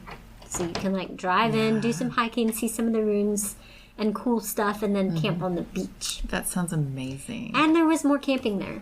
We passed this huge, like, sprawling... We walked past it forever. But it was, like, tent camping and vans, and then they had these huge, like, gigantic family-sized, like, canvas tents. Oh, nice. And, this I love those. building that I don't know, like, what was in there, if there was a restaurant or what, but... I was like, what is this place? It sounds amazing. to go to here. Maybe we can plan a big group trip someday. That would be fun. That would be cool. So you feel like the people in Portugal were a little bit more welcoming overall? I think so. It felt that way for sure. Less people, too, it sounded like. I don't think it's as popular, so I don't know that they get as much traffic through. I will say Porto... Where we stayed, we loved our lodging in, like, kind of the, like, surrounding area. It was sort of one of those, like, little communities within a big city. But Porto is a big city. And, like, where you go to the pilgrim office there, which we had to get a new passport because ours were filling up. It's, like, the downtown area. And there's some beautiful buildings and stuff, but the amount of people in that city was insane. Yeah. It was so stressful. Yeah. And, also, I think they were sort of, like, doing some construction in certain parts, so some of the places that you could kind of easily walk through, there were detours, and it just was, like, insane amounts of people all kind of bottlenecked. So if that's not your thing, I probably would avoid downtown. Like, if you're not there for that, that was probably, like, some of the biggest crowds I've ever been in my life. Were there any moments that you felt, like, scared or that you weren't safe? I don't think that I felt unsafe anywhere, but I was a little scared, like, when our bus just straight up didn't show up, and I didn't know how to find out what was going on with it. It was more little things like that. I think there was probably more, like, little frustrations than fears. Like, booking the lodging kind of became a thing that sometimes I was like, I don't know where we're going to stay tonight. Yeah, so what was that process like, booking lodging? What did that look like for you? So... kind of like at the end of each day, I would look at a couple different things. There's an app called the Wise Pilgrim app, I believe. It's kind of like their version of Far Out. And actually, they do have a map on Far Out, too, that I kind of used, like, comparatively. But it's very similar to Far Out in that it gives you, like, the different towns along the way and, like, what they have for accommodations. Like, kind of shows you where water's available and stuff like that. So I would kind of look at that of, like, where we sort of wanted to end up and see what lodging was available and then start, like, contacting them to see if... We did a lot through booking.com because a lot of times on that app, when you would click on the lodging, it would redirect you and you could just go ahead and book. Okay. The problem is, along the Camino route, if you're not doing, like, albergues and stuff, and even if you are, a lot of people are booking at albergues now just because there's so many people... that like we kind of found that if we booked our lodging 2 days ahead, we were usually okay and able to stay ahead of it. That's a great tip. Other people are like, oh no, just wing it. That's the spirit of the Camino. But then like if you get somewhere and you're tired and there's no lodging, like you gotta keep walking. Right. So again, it's kind of person dependent. Like if you're willing to deal with that, right, then by all means just like go and hope for the best. But you had your mama with you too. Right. Like we wanted to enjoy and not make it like less comfortable or more stressful than it needed to be. Like you guys need to be sleeping. Like there's certain things that you kind of need to happen. Well, and another factor is we were going into this knowing that the prior spring she had broke her foot in 2 places. Right, yeah. And she didn't even know for a couple months, so she never had anything done to it. She just had like a compression sock to put on it. So that was something we were wanting to be mindful of, is like, we don't want to get too crazy here, Right. Like, we want to finish. So where was I going with this? So yeah, lodging was, if you want to wing it, you can. But we knew, like, we want to know that we have a bed for the night. Right. And so I would say that's something to be very prepared for. If you are not going to, like, plan it out way in advance and pre-book, because that would probably be the easiest way to do it, but then you're tied into that schedule. Right. Which is another thing, is flexibility is so nice, but it was kind of hard sometimes because we might be like, we might look at our next day and be like, okay, there's lodging options 5 miles in, 8 miles in, or 12 miles in, and be like, well, an 8-mile day sounds nice, but then nothing's available there. So it's like, do we want to do 12 or do we want to do 5, you know? So there was kind of a lot of just having to adjust and sometimes walk a lot farther or a lot shorter than we really wanted, just to make sure we had somewhere to stay. I think that if you spoke Spanish, it would be way easier because you could just call. That was one of my questions, was how much was a language a barrier for you guys? I think for the most part, it was not too much of a barrier. There were definitely a few places where people didn't speak English, but they were really good at communicating with body language. I would definitely have a translator app on your phone if you don't speak the language, and I would put the effort into trying to learn the basic phrases and being able to kind of communicate your needs and understand like some of the basics of what people might say to you. I know it's really hard. Like I've been trying to learn Spanish for years, so I get it. We practiced so much Spanish before we went to Mexico, and it was like, the speed is an issue. Like I can't hear it at all. Maybe get a few things out, but hearing it is so hard. I was surprised by how much I was able to understand, but I was definitely much worse at trying to actually communicate. Part of it, I think, is also confidence. Like, you gotta have the confidence to try and potentially make an idiot out of yourself. Otherwise, you won't learn. And I think that's hard for me, is like, I doubt myself so much, and I'm like, what if I say the wrong thing? It's like, I probably should have just tried more. Because a lot of the times then I would look up what I wanted to say and be like, oh, yeah, that was right. You know? Not a huge issue because I guess, so many tourists do go through. But I think for the lodging, it would have made a big difference, because a lot of times if you would want to call them to ask about lodging, they wouldn't speak English. But the thing is, it's nice to call and actually talk to someone rather than book online, because along the Camino, a lot of the albergues and the lodging that is geared to pilgrims, they'll say online that they're fully booked, but they have some rooms reserved for walk-in pilgrims, but you don't know that unless you can actually call and talk to them and be like, hey, I'm coming from here, like, do you have a room?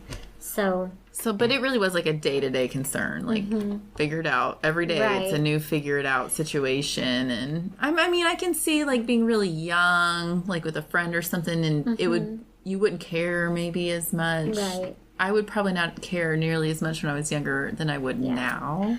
I think when I was younger, I probably could have done the albergue thing. It probably still wouldn't have been my favorite, but especially if you were like with a friend or whatever. But my mom and I knew going in that it was not going to be our jam.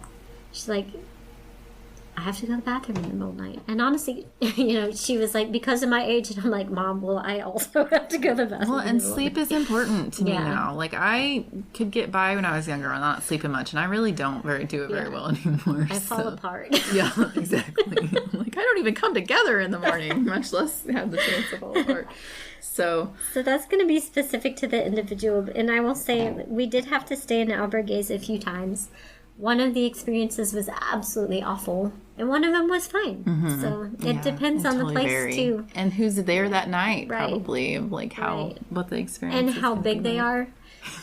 Because one of the ones we stayed in, it was like 50 people in a room, and it was, I don't know, it was not enjoyable. I don't think anyone. The beds were so squeaky; they're like bunks. Oh, God. And anytime someone would move, and I saw boobs just immediately, just out there.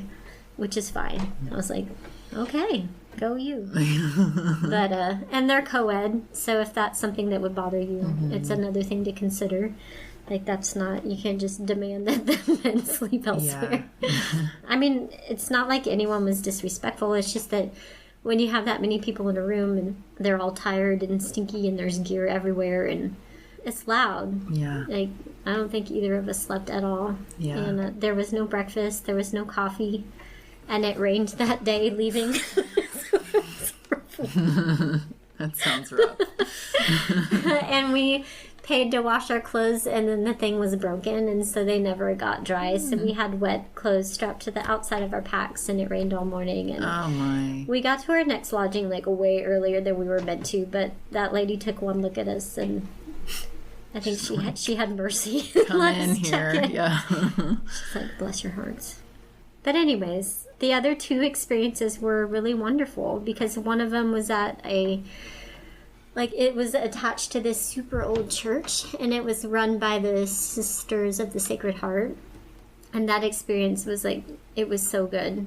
And that was really early in the trip too. So that was also one of those moments that was like, this is what it's about. Yeah. Because that was kind of the first day. It was super hot, and you had to walk up this really steep hill to get there. So I think by the time we got there, we were a disaster.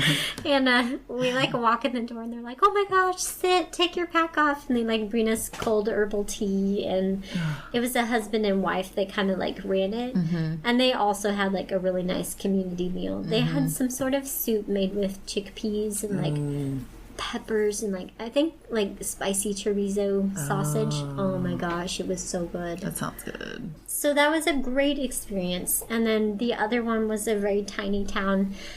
They only had 2 rooms, and we only had one older Italian couple in with us, and they were so sweet. And so it can be good. It can be a great experience. I think it depends on where you go. Yeah. It does sound a little stressful planning for the lodging, though, to be honest with you, the day-to-day thing. Yeah. I think that was the biggest source of stress on trail for me, because I just wanted my mom to have a good time and be comfortable. And I know that she is an adventurous person, so I was, probably worrying a lot more than I needed to, but I just, I didn't want to. It's hard work walking all day, even kind of regardless of what mileage, it's hard work, and I just didn't want to get to the end of the day and not have somewhere comfortable to lay our heads. Yes, absolutely. And your mom's earned it. Yeah. She's earned that. She deserves it. She does, absolutely. So I think depending on who you are and what your goals are, what kind of trip you're looking at having, what kind of lodging you want, it may not be as stressful. But I would definitely put some forethought into whether or not you want to wing it or whether or not you want to book ahead. Because it can be stressful. And it sounds like it can. Booking a few days ahead of time definitely took the stress out, even if you had to walk farther than you wanted or shorter. Towards the end of it, I started booking almost our last week all the way out ahead, and we're just this is just what we're going to do. I have to think you were able to just rest easier that way. In your mind, you didn't have that, so you could just let it go. I felt like I couldn't relax at the end of the night when I was trying to. I would be aware of that for sure. It's a thing, and I think it's only going to get worse because traffic is increasing. So I've been thinking about our trail experiences and how we almost always stumble across some sort of wild critters or whatnot. And of course, backpacking shelters in the U.S., you know, we have all the mice and raccoons and things like that. So I was wondering, did you see any wild critters? We really did not see much at all. Yeah. It was something we talked a lot about, actually, because even in some of the more rural areas, we're like, where is the wildlife? Yeah. Like, we maybe see lizards or some birds, and then there was one kind of park-like area where we saw a ton of those super cute red squirrels with the, like, really pointy ears. That's about it. Like, we didn't see a single deer. Like, and I know they have them, so maybe they're just more away from where we were at, but... Mice, rats? Not really. Nothing visible. Nothing and not really bothered you? Or... Yeah. I didn't notice. I don't think the albergues had any trouble with that. I think bed bugs was the thing. Yeah. Yikes. Did you catch any? My mom got some bites, and we don't know where or how, because you would think I would get them too, but luckily it was like the last day, so I don't know exactly where they come from. I couldn't have pinpointed, because they could have gotten onto her bag. Yeah. We did end up doing the bag transport like about halfway through the trip, so maybe they just got onto her bag from other bags that were in the van. It's hard to say because I didn't get any. Yeah. But there are quite a few outbreaks you hear about, and that's something you can kind of pay attention to on the Facebook page, because people will kind of keep you up to date. But yeah, it can be a problem. Well, I'm glad you didn't, like, have mice and rats and stuff all over all the time, though. Yeah. I saw a lot of pigeons in some areas. I guess, you know, I don't necessarily think, like, wildlife that much when I think Europe, though, you know. Yeah.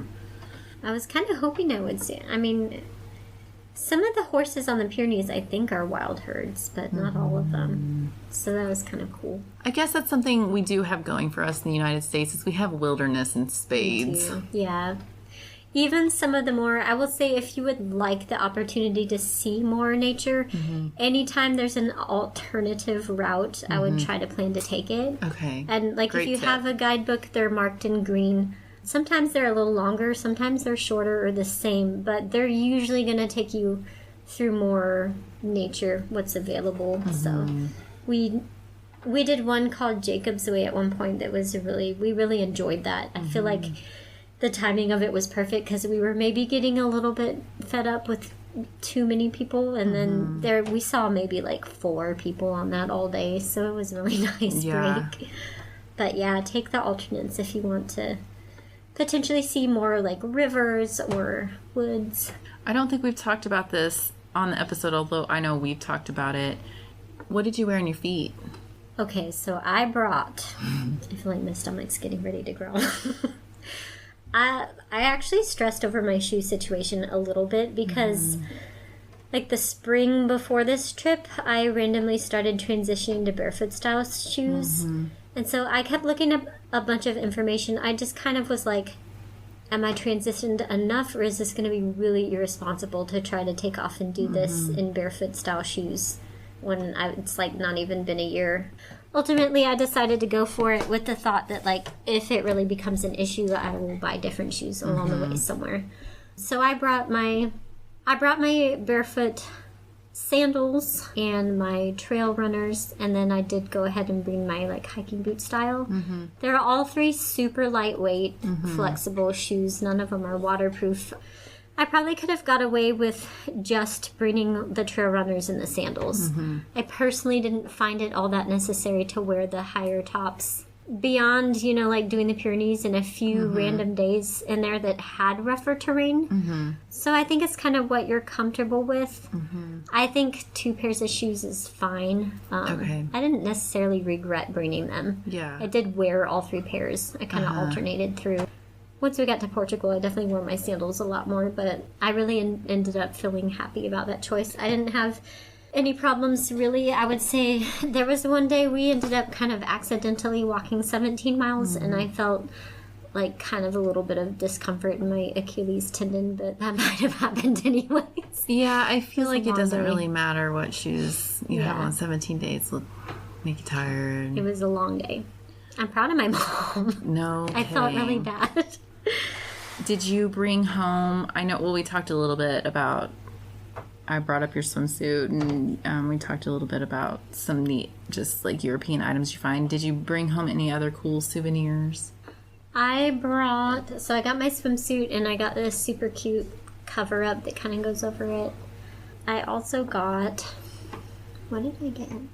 Oh, I actually bought like a really nice perfume there, which is kind of random and weird for me, but it smelled so good, and I just had to have it. You just had to have it.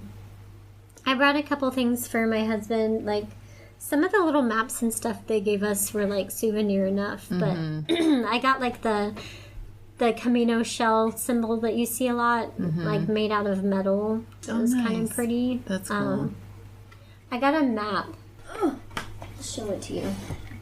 But it shows the... Oh, yeah, that's cool. I want to frame it. Yeah, you should. That's awesome. It's fun. I love that. I think that's about it. Your leather fanny pack. Oh, yeah. My fanny pack that I love. I just complimented her last week on her leather fanny pack, and she bought it in... Did you say Portugal? I can't remember where you said you bought Spain it. Spain or Portugal. Somewhere towards over the there. end. But I actually used it a lot there, too. Well, those are my kind of favorite souvenirs, are the things that you need, you know. And, I think I got a pair of sunglasses that I was trusting my mom that they looked good, and I kind of thought they made me look like a bug, but I like them. That's okay if I look like a bug. I mean, when you stop and think about it, probably all sunglasses make us all look like bugs, actually. So when you got home, what did you do? What was like your, like, you just like decompress for a few days, hug your hubby and decompress? Probably slept a lot. Yeah. I'd been gone for so long. You have been gone for a long time. So, yeah, I just kind of rested. I feel like it was similar to when I get back from one of our backpacking trips, except for I didn't need to, like, eat as much. Yeah. Well, and you had your puppies here waiting on you, too, so you had a welcoming committee waiting for you to get home. Yeah, I think I stuck pretty close to home for quite a while and didn't feel like going anywhere. Oh, I have a question. Did you bring your water filter at all? I did not. Okay. I seriously considered it, but... Not necessary. Weight-wise, yeah, not necessary unless you're just really, really, really concerned, but... Okay. You know, there's drinkable water. They have, like, fountains almost in every town, so... Did you pack much, like, food and snacks in your bag? We did initially bring some... snacks, like little peanut butter packets and stuff. We did try to pack snacks. It ended up being like really important because it was sometimes a challenge to find things that were open and serving food like when you were ready to eat. So we did kind of end up when we were able, like we were a little limited by warmer weather and stuff, but we definitely tried to get snacks that we could bring. Probably a good idea, though, for others is to bring some food in your bag. Yeah. Don't just count on something being open. I would. Yeah. Because you just kind of put yourself in this situation of, like, being grumpy, and it's not. It just kind of is what it is. So I would love to hear about any food and beverage experiences that were particularly wonderful for you or that you did not like. You know, some of your faves and not so faves. I'll go through, I kind of have a mixed in with other things. I will say one that I forgot to put on here that I just remembered was when we got to the end in Santiago, we found this Vietnamese place that had some of the best food I've ever eaten in my life.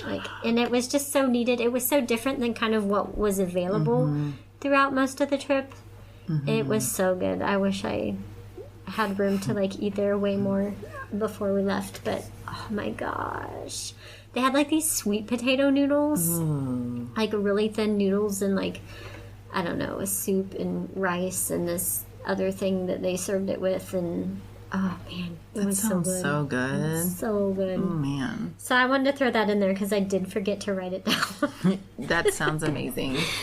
I will say I did not really enjoy the pilgrim meals that were available. What do those look like for folks that are curious? A lot of times it would just be like some sort of meat and bread, and you might be able to get like a salad or some sort of vegetable, but I don't know, it's hard to even describe. It just was kind of like a lot of just bland? Bland, like not really flavored up. I feel like it wasn't really a good taste of what Spain has to offer. And I had heard people complain about the food, and I was like, man, I would have thought the food in Spain would be really good. And it is, but not necessarily on the pilgrim route. Gotcha. It sounds like hospital food or something. Yeah, I mean, it's like you're kind of meeting your basics. And some of it's probably way better than others. Probably varies. A lot of the times when we would get the pilgrim meal, it just was kind of like, doesn't do much for you other than feed you. Yeah.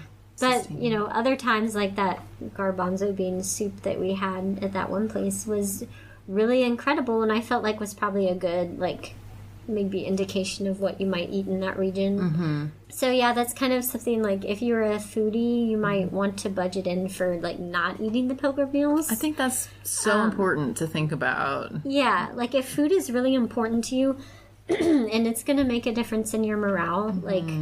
I would seek out something maybe outside the pilgrim meals and, you know, maybe find... It's not always available, but, like, where it is, I would take advantage just to kind of get yourself... Because also it was just a lot of bread and a lot of, like... There wasn't a lot of vegetable options. Okay. And when there would be a salad, it was a little bit interesting sometimes. Sometimes they were good, but other times it would, like, have tuna on top of it and just, like... eggs and stuff, and not that that's terrible, but sometimes it wasn't that appealing. Yeah, and it doesn't sound like, it's just not very interesting food. I think that's the main thing. It's not that it's bad per se, it just wasn't necessarily what you wanted after walking all day, you know, like... Also, just being in Spain, like, for me, food is a big part of traveling. Like, I love to try things that maybe we don't have. So that would be a part of it is, like, I want, maybe not all the time, but, like, I want to experience something different, you know. That's one where you could probably take advantage of the forums also and just kind of see what people say. Because people will post, like, when the food is really good at an albergue or wherever, they are going to let you know about it. So you could kind of scope that out and see, like, where... Because, you know, the first one we stayed at that had a community meal too, that was good too. It was like a bread and some sort of stew-like soup that was very, like, hearty and delicious, especially after that rain. Yeah. So I'm not trying to say they're all going to be like that, but a lot of them were. Just to be ready. Yeah. Just to be prepared that sometimes you might venture out. And then another very popular thing is called tortilla patata. Okay. And it's very good at first. And then after, like, a few weeks, you're kind of like... What is it? It's kind of like this... It's kind of like an egg potato baked thing. Huh. And sometimes it's just plain, like, it's just that. There's that, and it might have cheese on top. And then sometimes they might put other things in them, which was always nice. Like, they might put their local... They had a lot of really good, like, local ham and, like, chorizo and stuff. So that might be in it. Or you might find one that was a little more, like... I found one that was, like... chicken and a veggie of some sort, and that was pretty good. I feel like it's a quiche, except it's more like potato based than egg. Okay. It's I don't know how to describe it. And it was really enjoyable at first because it was something new, you know, but then you eat so much of it because often the only thing available to get was that or these sandwiches on, like, kind of crusty bread with... Sometimes it was like egg, kind of like an omelet sandwich, and then sometimes you could find them with, like, cured meat and cheese. And again, nothing wrong with that, but after a while, when it's all that you're eating. Yeah. And a lot of times, like, because they wouldn't be serving fresh food through large portions of the day, but you might be able to buy that, but it might have been sitting for a while, so it's, like, really dry. Yeah. So there was a lot of that along, like, the pilgrim route, but... Okay. So, yeah, if food is important to you, you might want to branch out a little bit sometimes. Yeah. So, let's see. Okay, so the food in Paris was really good. Yeah. We went to the same place twice and had dinner there both nights, and I think split dessert both nights, too. I don't really know what I ate, I'll be honest. The menu was in French, and I didn't have a SIM card to translate yet. Yeah. So I sort of tried to guess, and it ended up being really good. It was sort of like a pasta with, like, a mushroom sauce, but there were also nuts and some form of meat and kind of like a very creamy, like, meat-based sauce. Different, though. Delicious. Sounds different. But sounds good. Amazing. So the best cappuccino that I think I had the whole time was in a place called Bourget. It was a really cute, really pretty little town. It was like really close to the beginning, maybe the third day even. And also what was interesting about that town is apparently Ernest Hemingway used to spend a ton of time there. So he had his own little like sign thing with information of like, interesting. Hemingway used to come here. Let's see. So Pamplona was a bigger city. Pamplona and Logroño were two of the bigger cities we went through in Spain. And you would think they would have like tons of really good food options, and I'm sure they were. My food there didn't really stand out to me that much, but we did have like the best mojito there, which was really good after a long hot day getting in there. That sounds amazing. And then in Logroño, we actually ended up finding this restaurant that was run by a family from Ecuador. Okay. And their food was so good. We ate there like 3 times, I think. Wow. We ate there for dinner one night, and then the man like invited us back for breakfast in Spanish, but we somehow figured it out. Because breakfast, I think, is desayuno. And I was like, I know that word. And so he was like, you have to come back for breakfast. So we did, and then I think we had a lunch there. And then we actually ended up going kind of a little bit farther away, and we found this other little restaurant that was run by a local family. And they were super sweet. It was like the mom and the dad and the teenage son, and the son had the Translate app, so he was helping us figure the menu out. And I don't really know what we had there either, but it was pretty good. I think my favorite meal, so there's this town called Navarrete that was probably one of our... I think it was my favorite town in Spain, honestly. It's like in the Rioja region, so it's like big wine country. I was going to ask about the wine. Yes, we had some good wine.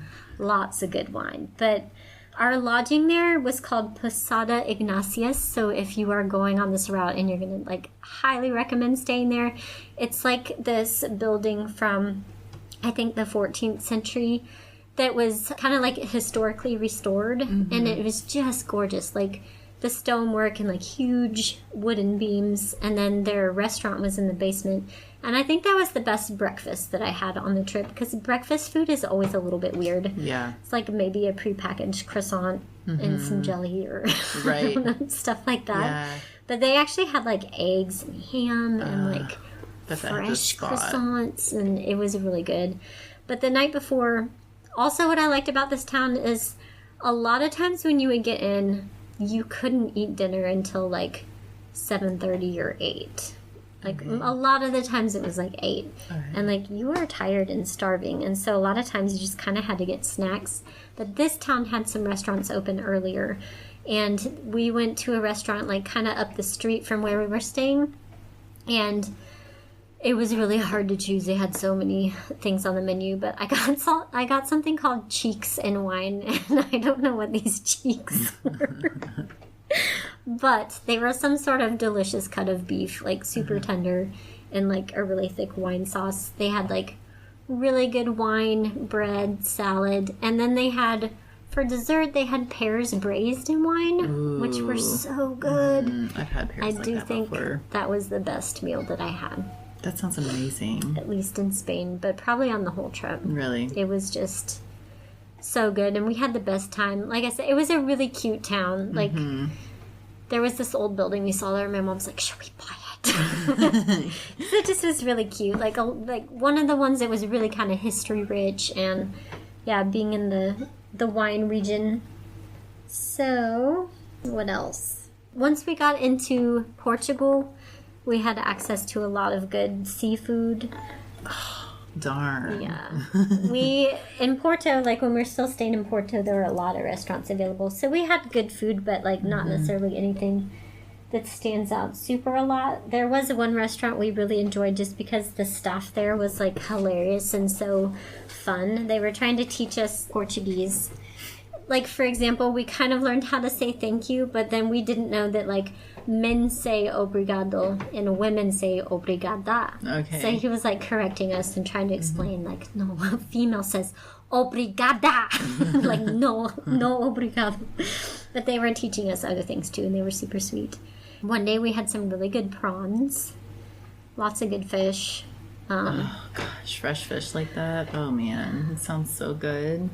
And then I forget what it's called, but somewhere along the way I tried this kind of local dish that's like a seafood salad kind of. So it's kind of like potato salad, like really light and served cold, but it might have like peas in it also, and sometimes like boiled egg and like some sort of fish or shrimp.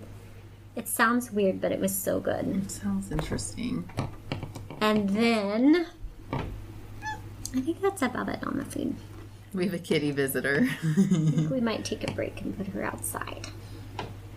So the last night in Portugal, we treated ourselves because we were kind of sad, honestly.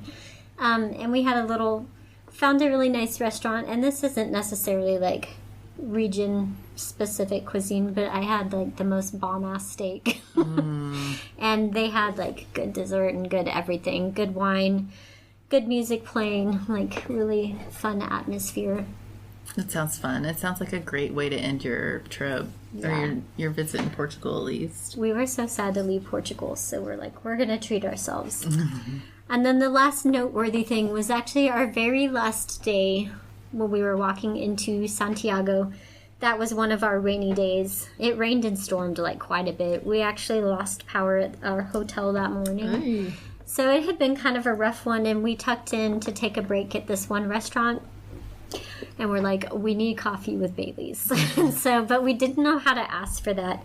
So we like Googled a picture of the bottle, and she's like, oh, yes. So they actually, they bring out the coffee, and then she just like kind of pours until you say good.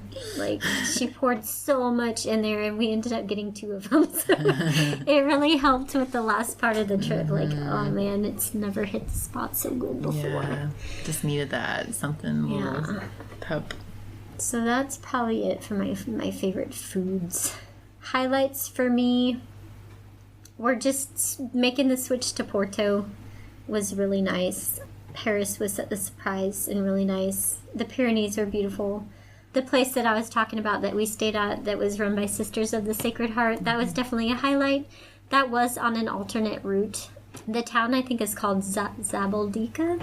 Okay. So if somebody wants to check that out, and I'll probably link some things, but like some of these places, if people wanted to plan to stay there. Absolutely. I'll definitely maybe just do like a list of recommendations, perhaps. I think it's a great idea. Yeah. I really do. There's so much information out there. It's nice to just have some first-person account. And some of these we did book because we kind of looked at and people were like, you have to go here. It's so nice. It's worth it. There was... So actually, after our first day when we climbed up and over the Pyrenees, we had only booked 1 night there, but we were so tired. We're like, man, we really need another rest day before we go on.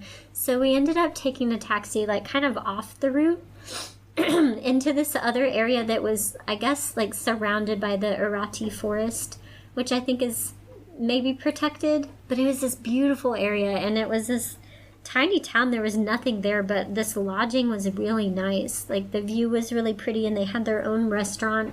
And so like when you booked in, you could pay for like you could pay to get dinner and breakfast, and you could go get beers or whatever. But we really loved that. It was called Hostel Mendelats, and was a very short taxi ride. So that is also an option of a place to stay, like off route, if you are needing a rest, or if you're not able to get booked at Roncesvalles, because they are a little limited on what they have available. So something to think about, but I'm so glad we went there. And then there was another place where we went off route a little bit in Irachi. I don't know if that's how you say it, but they had this really interesting kind of like huge place that had like camping and places for RVs, but they also rented out little bungalows that had like tiny kitchenettes in them. And they were actually only like around 50 euros, so they really weren't that much. And then like attached to or close to it, they had their own little grocery store, and they even had like a big game hall and stuff. But the grocery store there, we ended up getting stuff to make spaghetti, which tasted so good. And they had like the best bread that I bought, I think, the entire time. And so then, like, after that is where that one alternate route I was talking about, the Jacob's Way, is. So that was, like, that was nice because we got kind of some extra food, like I think some olives, and we made sandwiches, which is the bread and cheese. And so that was that day we got to actually walk through some woods and some forest and stop and take a lunch break. And so that's definitely an alternate that I recommend. Yeah, the alternate routes sound great. Yeah. And that one was right after, like, you're going to hear about the Fountain of Wine. Yeah. So that actually, Arachi is, like, right there, kind of. I think it's a different town where the fountain is, but you're basically walking up this hill and you hit the winery that has the Fountain of Wine, which was unfortunately out of wine by the time we got there. I think we got one sip. And then you walk a little further up the hill and there's, like, this huge monastery. Okay. And we met he wasn't a monk, shoot, what was he? A friar? I don't know what he was. But he was very interesting. He was in the robes, and he was selling, he had, like, oil that he infused with rosemary and other things, and he was just a really interesting guy. And then you get to Urachi. So that was a cool area.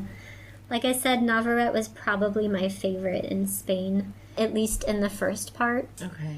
Portugal's hard for me because I loved the entirety of Portugal. Yeah. But a couple of areas that stood out were Esposende and Via Praia de Ancora. Okay. But really the whole thing. Like, I loved all of the boardwalks and everything.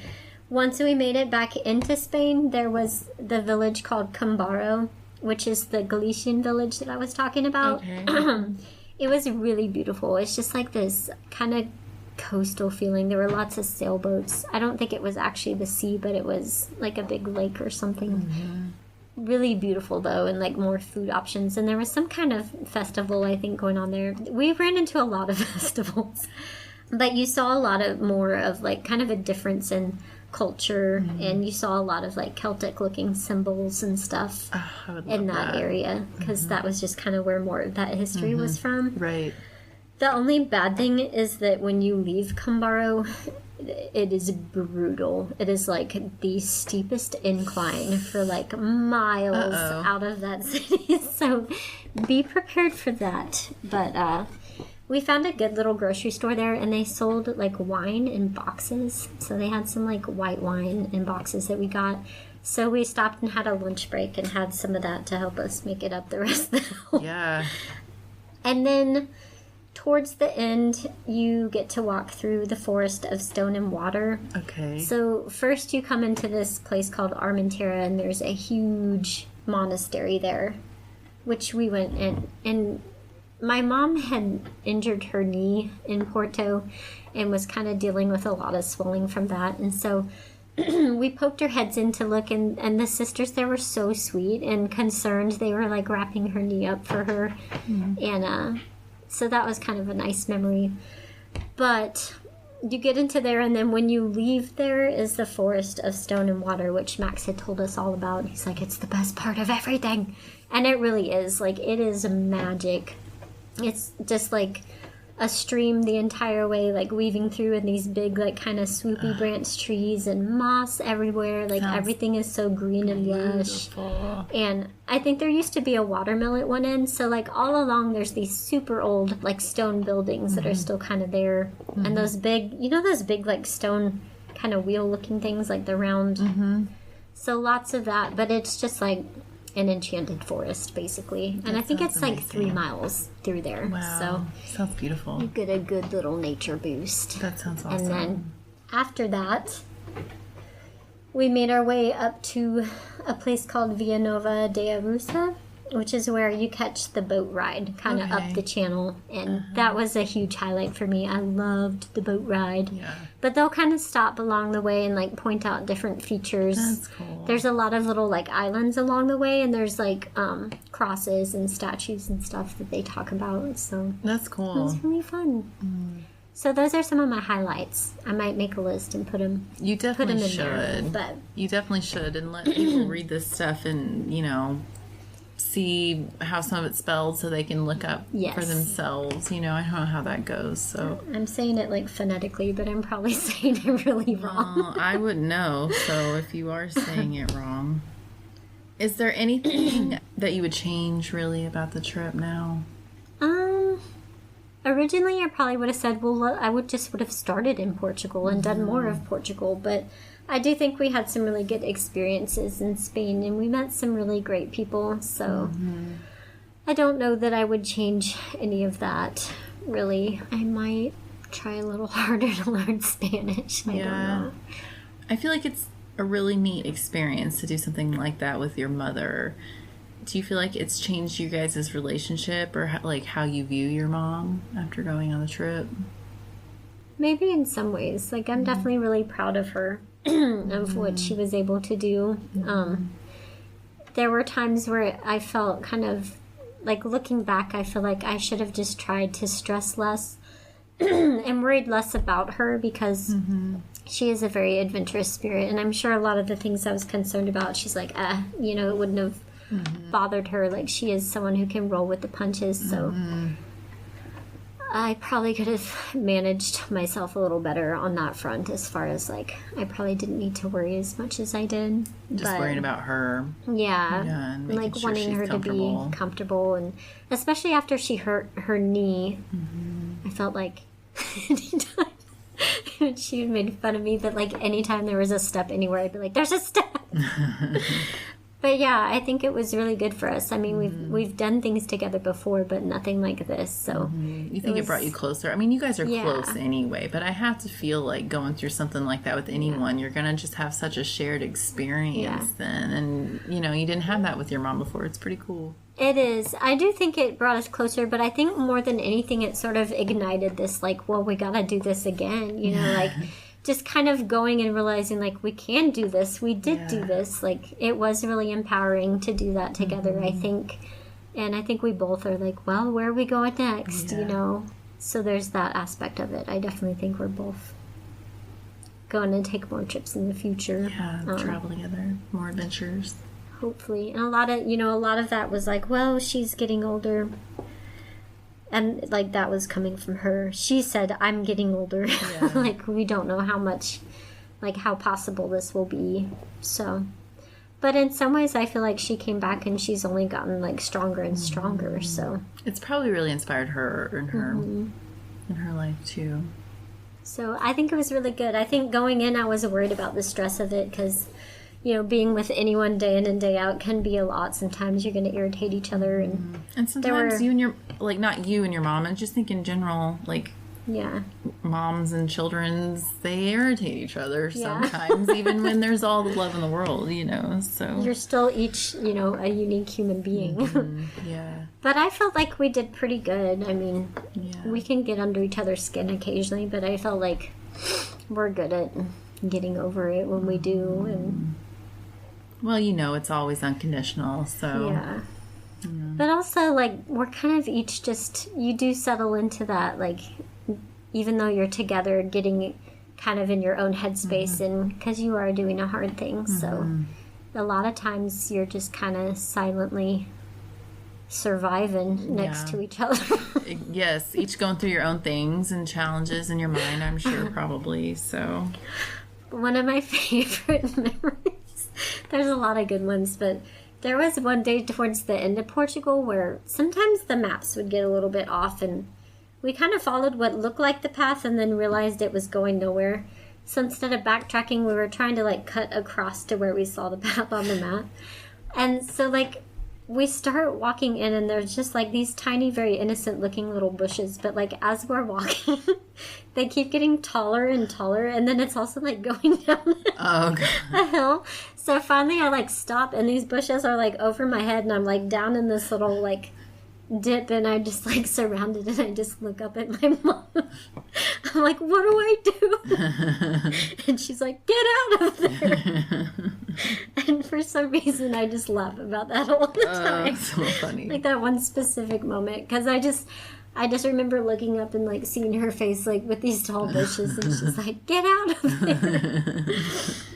But she is a lot of fun to travel with. She's funny. Pretty courageous lady herself.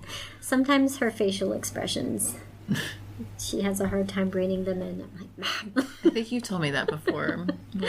I mean, I can admire that. I kind of feel like I've inherited that, though. I find myself sometimes making these faces. I get it. Yeah, it happens. But we had a good time.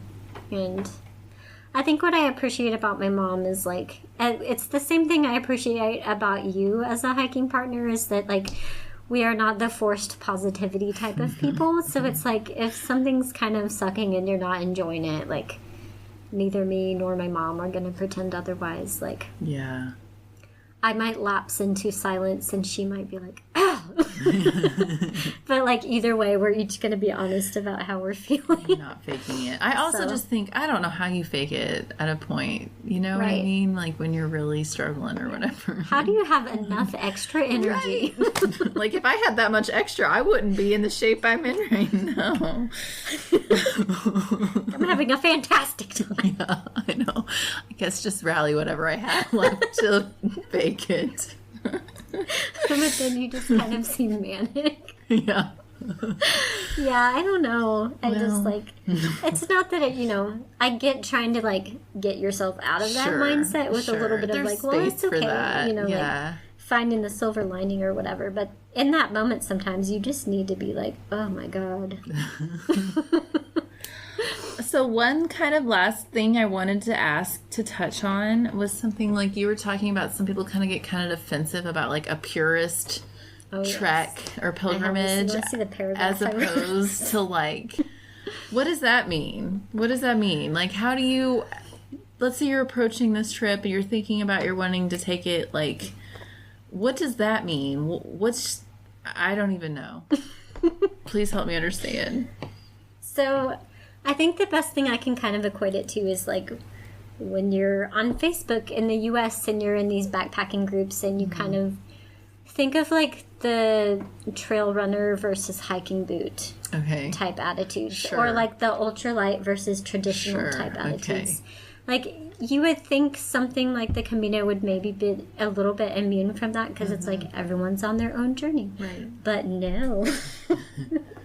So, yeah, I think you just, I don't know. I think you should just be clear about what you want the experience to be for you, and then not let other people taint that, not let people get into your head. Because the thing about the Camino is there's so many different ways to do it. Yeah. And you're going to run into people, and yes, I call them the pilgrim purists. But what that means to me is they're usually the ones that are like, they have rules about, like, what qualifies the Camino as a real pilgrimage or a real Camino. And it usually looks like you have to walk every step. You only stay in albergues, you only eat the pilgrim meals. Like, you suffer. Be suffering.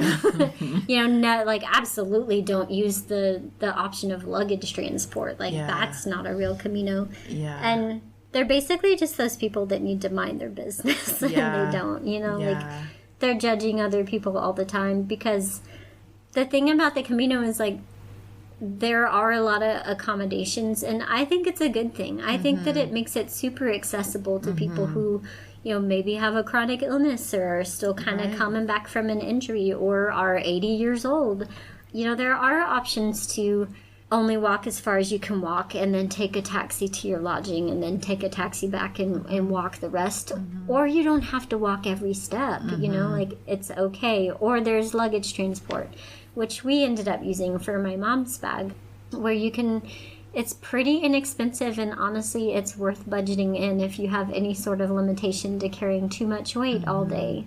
But they will, like, as long as you know where you're going to stay that night, they take your bag for you, so you only have to carry a day pack.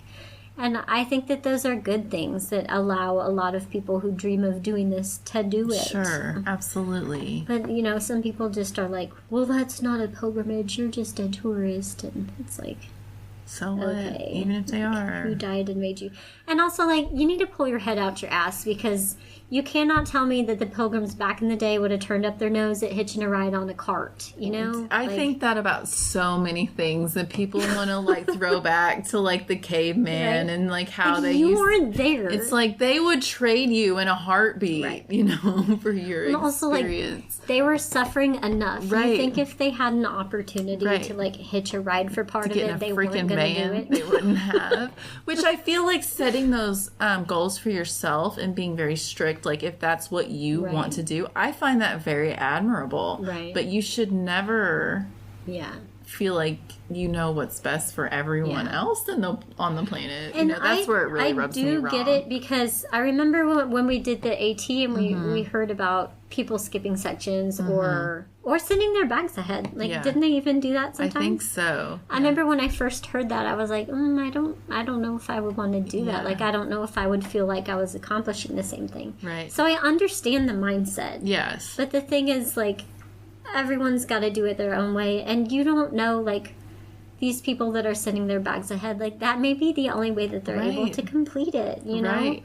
And I just think people need to mind their business. No, on the AT, I probably wouldn't choose those things if I was trying to through hike it, but I would never dream of telling someone else how to approach going down the AT. And even, like, staying in the albergues, like, if you don't stay in the albergues along the way, like, if you don't just go and trust that the Camino will provide and stay in the albergues, then you're not a real pilgrim. And I'm just like, you know what? It's probably better for you that I don't stay in the albergues, because that kind of attitude is going to get old real fast. Yeah. But also, like, again, people may be dealing with a chronic illness. Like, maybe they do have to go to the bathroom constantly, or, you know, maybe they have a compromised immune system and it's, like, not a great idea for them to sleep with 50 other people every night. Right. Like, you just don't know. Right. And there's plenty of other options that are there for a reason, you know, to help accommodate people. And I'm sure some of the nonsense that I'm sure goes down at times isn't really that pure either. You know what I mean? Like, gosh. I've heard tell of people hooking up in albergues, and I just can't imagine. I'm sure that happens all the time. Like STDs, y'all. Having to be stuck in the room with somebody. Oh yeah. But I mean, like, that's whatever. It's not the point. It's just people can point. Do it however they want. But there's lots of different experiences, and there's no one way to do it. Yeah. But it is kind of easy to let people get in your head, you know? Like, I think we all have the expectation that we're going to be able to carry everything we need and do it a certain way, but, like, it's a lot harder than it seems. Even, you know, my bag was way lighter than the backpacking trips we do here, but it's 2 months of carrying that every day, and it gets exhausting. Absolutely.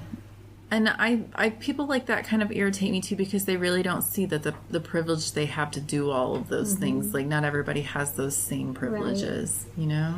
Well, and there's a certain sector of them where it's like the Camino will provide attitude is, and we've kind of had this discussion in a different context, but, like, what that can mean is that other people are taking care of you. Yeah. Like, you're looking at it as the Camino will provide for me, when really you're being irresponsible. Right. And at times putting other people out. Like, I didn't run into this too much, but I've heard people share in the forums of, like, other people having a Camino will provide attitude and then running out of money, or, you know, like, other people have to buy them food, or they have no first aid supplies and no ability to buy them, so they get injured and someone else is taking care of them with their supplies. And it's like, sure, technically the Camino provided, but, like, at the expense of someone else. So, well, and I feel like, again, like, maybe the Camino will provide for you in that sense because you have financial backup at home if something were to go wrong. Like, you have all of these support systems in place that other people can't necessarily just go out and, like, take risks with their money or whatever, their health, whatever it is, you know, and to just assume that everybody can do that and be so, like, footloose, fancy free is kind of, like, I don't know. It's kind of naive, I guess. Yeah. It is. And I just feel like, you know, everyone's at a different place mentally, emotionally, and I think that none of us want more stress than what's needed. So, like, if you can do the Camino that way and it's not going to, like, add negativity or stress to your experience, then that's cool and that's fine. For other people, it's going to probably make it more difficult emotionally than it needs to be, you know, like... Sure. Some people do stress more over certain things than others, and that's just because we're all different people and we all have different fears. Right. So maybe it's a pack your fear situation, except that I don't know. I just think that You did see that attitude a lot, and it's silly. I just think it's funny when people have so many opinions on what others are supposed to be doing. I know. It's like, just keep the rules for yourself if you're that. How are you focusing on your spiritual journey if you're thinking this much about other people? It makes them feel so spiritually wonderful to judge others. I'm so spiritually superior. I know. That's funny. Well, that does make me think something I didn't mention, but something that is a big part of the Camino is there are so many little like churches and cathedrals and monasteries and abbeys. They're and beautiful. Like, it's a big part of it along the way, and a lot of those you can get your stamp in, or you can go in and tour, and you should definitely be reverent. That wasn't necessarily something that was like a big part of what I was looking forward to about the Camino, but I did enjoy seeing, especially because some of them are so old. I'm sure it's beautiful. So it's really cool to see. Even when it doesn't always align, with your own, a person like you can recognize the beauty and like deep spirituality, even if it's not a shared one with you, And just the history of it. Like, also it's interesting because you might walk into what looked like this tiny cathedral, but then there's so much like bronze and gold detail inside that's like unexpected.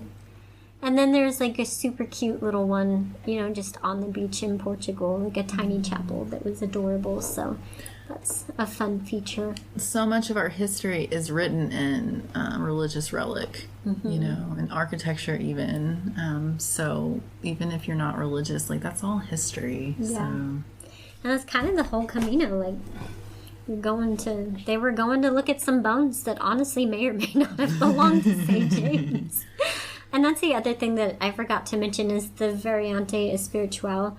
So that route, that kind of follows, like, when you get on the boat, is, like, maybe allegedly the route that his bones would have taken on a boat to get up there. So, lots of history. Yes. And I didn't say anything about getting to Santiago, but, like, that did happen, and it was a moment. How was that like? We were we were excited to make it there finally. It rained all day, and we actually went off route. We were trying to go like a more direct way because we were so tired at that point. We're like, we just want to get there. But we did end up kind of in the middle of the highway on this like roundabout. So that was kind of a moment. That may have been a moment of fear. Understandable. I can imagine that. But we made it through and we got there. We didn't actually go into the cathedral. It ended up being, you can't take your bags or anything in there, and we didn't have lodging yet. And I think we just kind of like, that wasn't the point for us. I feel like we sort of got what we needed out of that last part of the trip. Sounds like it. We didn't actually make an effort to go back into the cathedral, but I know that that's really important to some people. And then we found the office and we got our compostelas, which is basically like a little certificate that's like, you did it! Yeah, I think that's lovely, which is fun. Yeah. And then we got some good lodging, and the next day we got tattoos together, which was funny. My mom said it felt like scalpels. She's like, I'm never doing that again. Was it her first? Yes. She said her first and her last, she said. So, but it was fun to do that together. That's pretty special, I feel like. And we found a really good Italian restaurant too that day for lunch, and it was fantastic. Yeah. Pasta tasted really good. It was kind of like not readily available, so when you found a place that had good pasta, it was a treat. My husband made pasta last night, and it was pretty good. Like, made it, and I made the sauce, and he made the noodles. It's not terrible. It makes me want to do that every time we have pasta. Yeah. I think I've only done that like once. It's pretty satisfying. It was so good. Yeah. Anyway. I think that's all my notes. I can kind of go over like my biggest takeaways, but I feel like we kind of covered them. Like the biggest things to be prepared for, I would say, is the bathroom situation, especially if you have to squat to pee. I don't know, maybe some women would even want to bring one of those, what are those called? Chiwis. If you use those, I could kind of see that being handy at some points. Also like menstrual cycle having folks, like, yeah. Wow. Yeah. That was a thing that I didn't necessarily enjoy dealing with. Yeah. So. I think the things to be prepared for are, that, not always a bathroom when you need one. The food, again, it's not just the siesta. Like, we knew to anticipate that most places are kind of going to be closed in the afternoon. But in some ways, it felt like it was, like, all day. Like, because some places weren't open for breakfast either. And then a lot of times we go somewhere at, like, 10 or 11 in the morning, and everyone's just drinking. Which we kind of adopted that habit towards the end. Especially in Portugal, we would stop and take, like, a 10 or 11 o'clock break and have a beer and have some... Sometimes they'd have snacks, you know, and, like, that was a really helpful way to get a little carb boost. It's no wonder they need a siesta in the afternoon, though. I know, and, like, there would be these tables of old men, like, drinking hard liquor. And so, yeah, then siesta all afternoon, and then some places would be open kind of late afternoon, early evening, but you couldn't actually order food. It's like there might be snacks or finger foods, but you weren't allowed to order. And then a lot of places didn't open for dinner until 7:30 or 8. But the other thing is that they really take their sweet time, like, getting you through the meal. And a lot of times it's multiple courses, which I kind of like. But, like, there was one particular night where it was, like, so long between each thing, and it was, like, 9:30, and I was so tired. And then they're like, hungry. You want dessert? And I'm just like, I want to go to bed. So, but it's not just the hours, it's also that, like, randomly some places would be closed on Tuesdays or Thursdays or Wednesdays or just, like, any random day. And then also there were constantly, like, little festivals going on, and so things would be closed for that. So that's why I think you should definitely hit up the little grocery stores along the way and get some snacks. Pack some. There were a lot of times we were very hungry and there was just nothing available. So pack some snacks along. So bathrooms, food, lodging, be prepared for that ordeal. And I guess kind of have a plan of how you want to do it. And then, I would take advantage of the pharmacies. And I guess the only other thing that I need to talk about is budgeting, which is a huge range. Yeah. If you're coming from the States, travel is just going to be more expensive. I will say sometimes you can save money by doing little, like, for example, when we were leaving, instead of trying to find the direct flights out or, like, just looking from where we were leaving to where we wanted to go, we just booked, like, a little one-way flight out of Spain into Dublin and then Dublin home, and that was actually cheaper than trying to, like, find the flight from Spain to home. Okay. So sometimes you can kind of look around. I don't know. That's just however anyone wants to do it. As far as the actual trip, I think that on the lower end of the range, you might look at, like, $25 to $30 a day for, like, lodging and meals. Once you're there. Right. That's going to be, like, staying in albergues and probably mostly getting pilgrim meals. Some days will be cheaper than that. Some albergues are much cheaper than others, and some meals are much cheaper than others. I would say a minimum would probably be like $25 a day for doing it that way. And then I would range it up. There's probably a mid-range in here somewhere where you could stay, like, partially at albergues, partially at private rooms. But I would say on the higher end, you might be looking more at like $85 to $100 per day. Again, it's going to be more expensive to stay in private rooms as an individual. They ranged anywhere from like 50 euros to like 110 euros, which split between two people, again, made it more affordable for us. But if you were an individual. So yeah, that's probably including lodging, food. Laundry is an expense, but not really a big one, because a lot of times you can just hand wash and hang things. Or you might be able to get your laundry done for like 4 euros. So not too bad. I would budget in extra for like an emergency taxi fund. I mean, they're not super expensive. I think some of the ones we did were maybe like 5 to 10 euros. And then one of like the longer taxi rides we took was 35 euros. So it's not an all the time thing, but I would say like maybe budget in for a taxi once a week or once every other week, because it does come in handy sometimes. You just don't know what's going to happen. Or buses, like local buses might only be like 2 or 3 euros. They just might take a lot longer to get where you're going. So I would budget for that.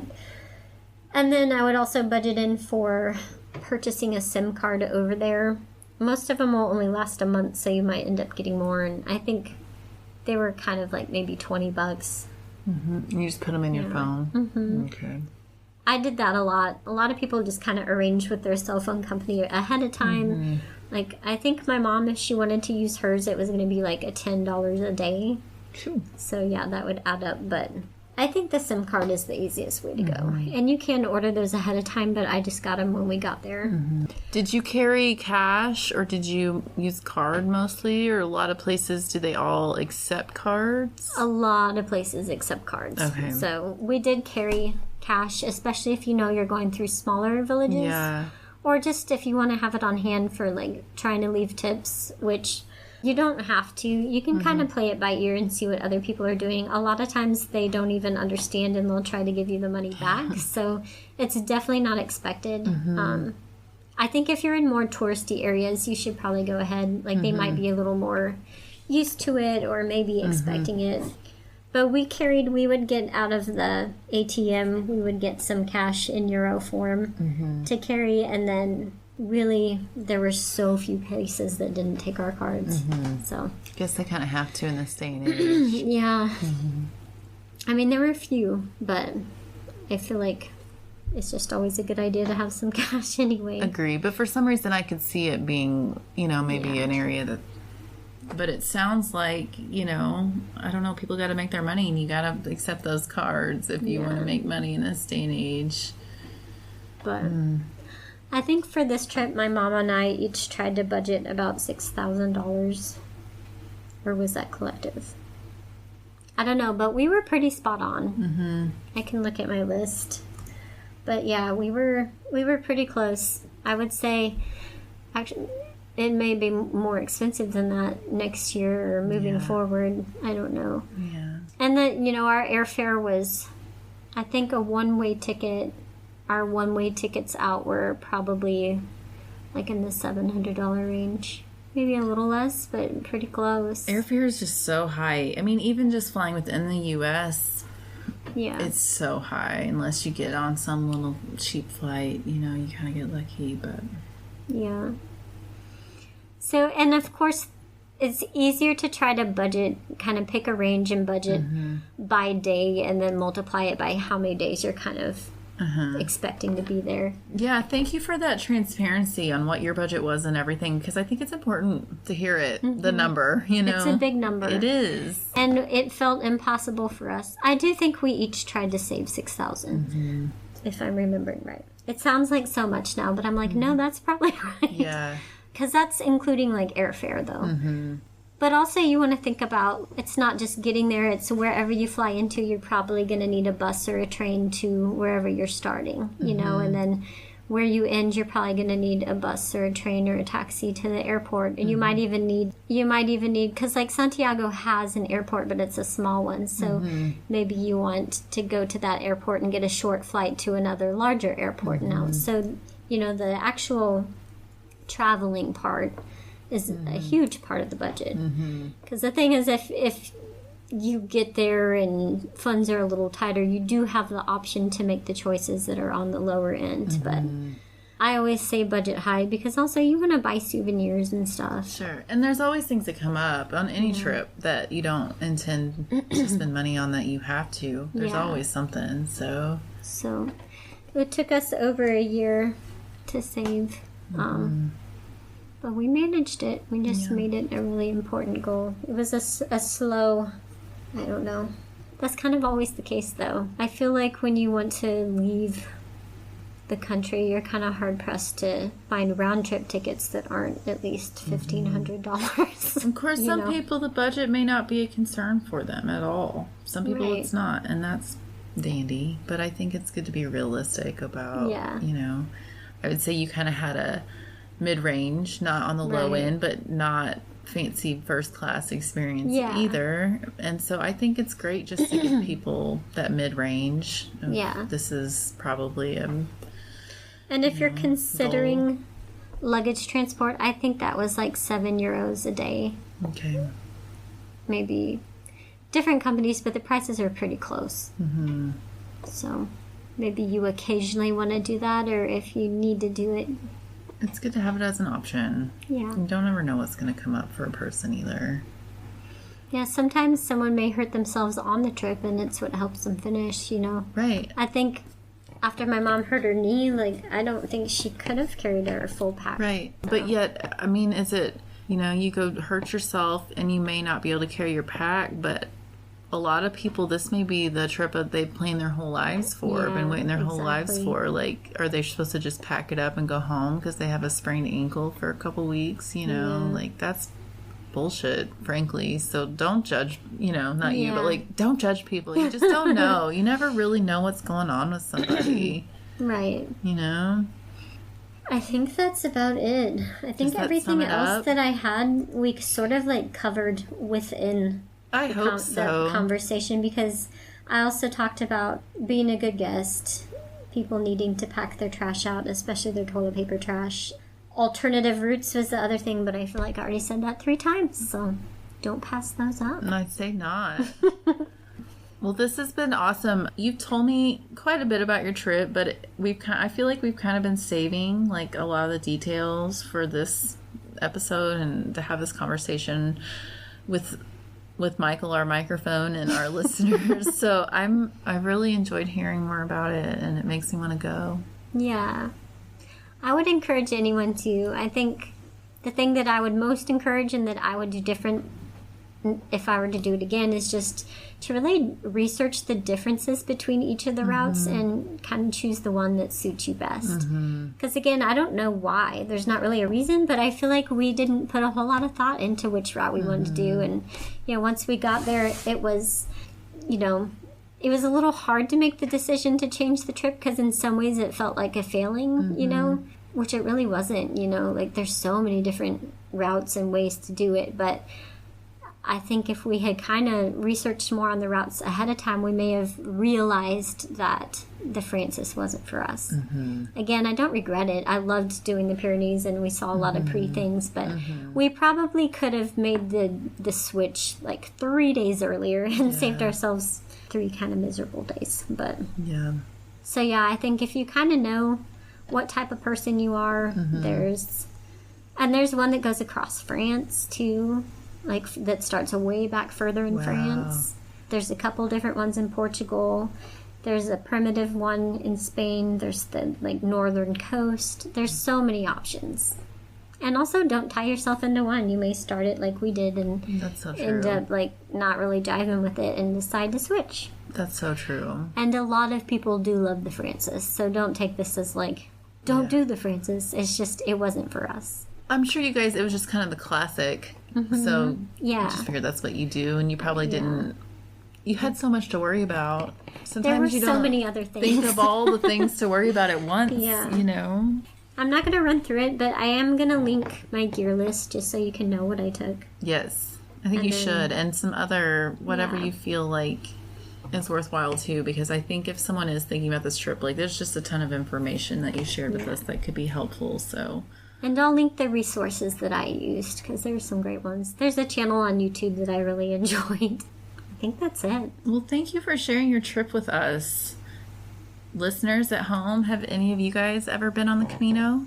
We would love to hear about your experience as well. Yeah. We really would. Are you a pilgrim purist? Write in and chew me out. Yeah.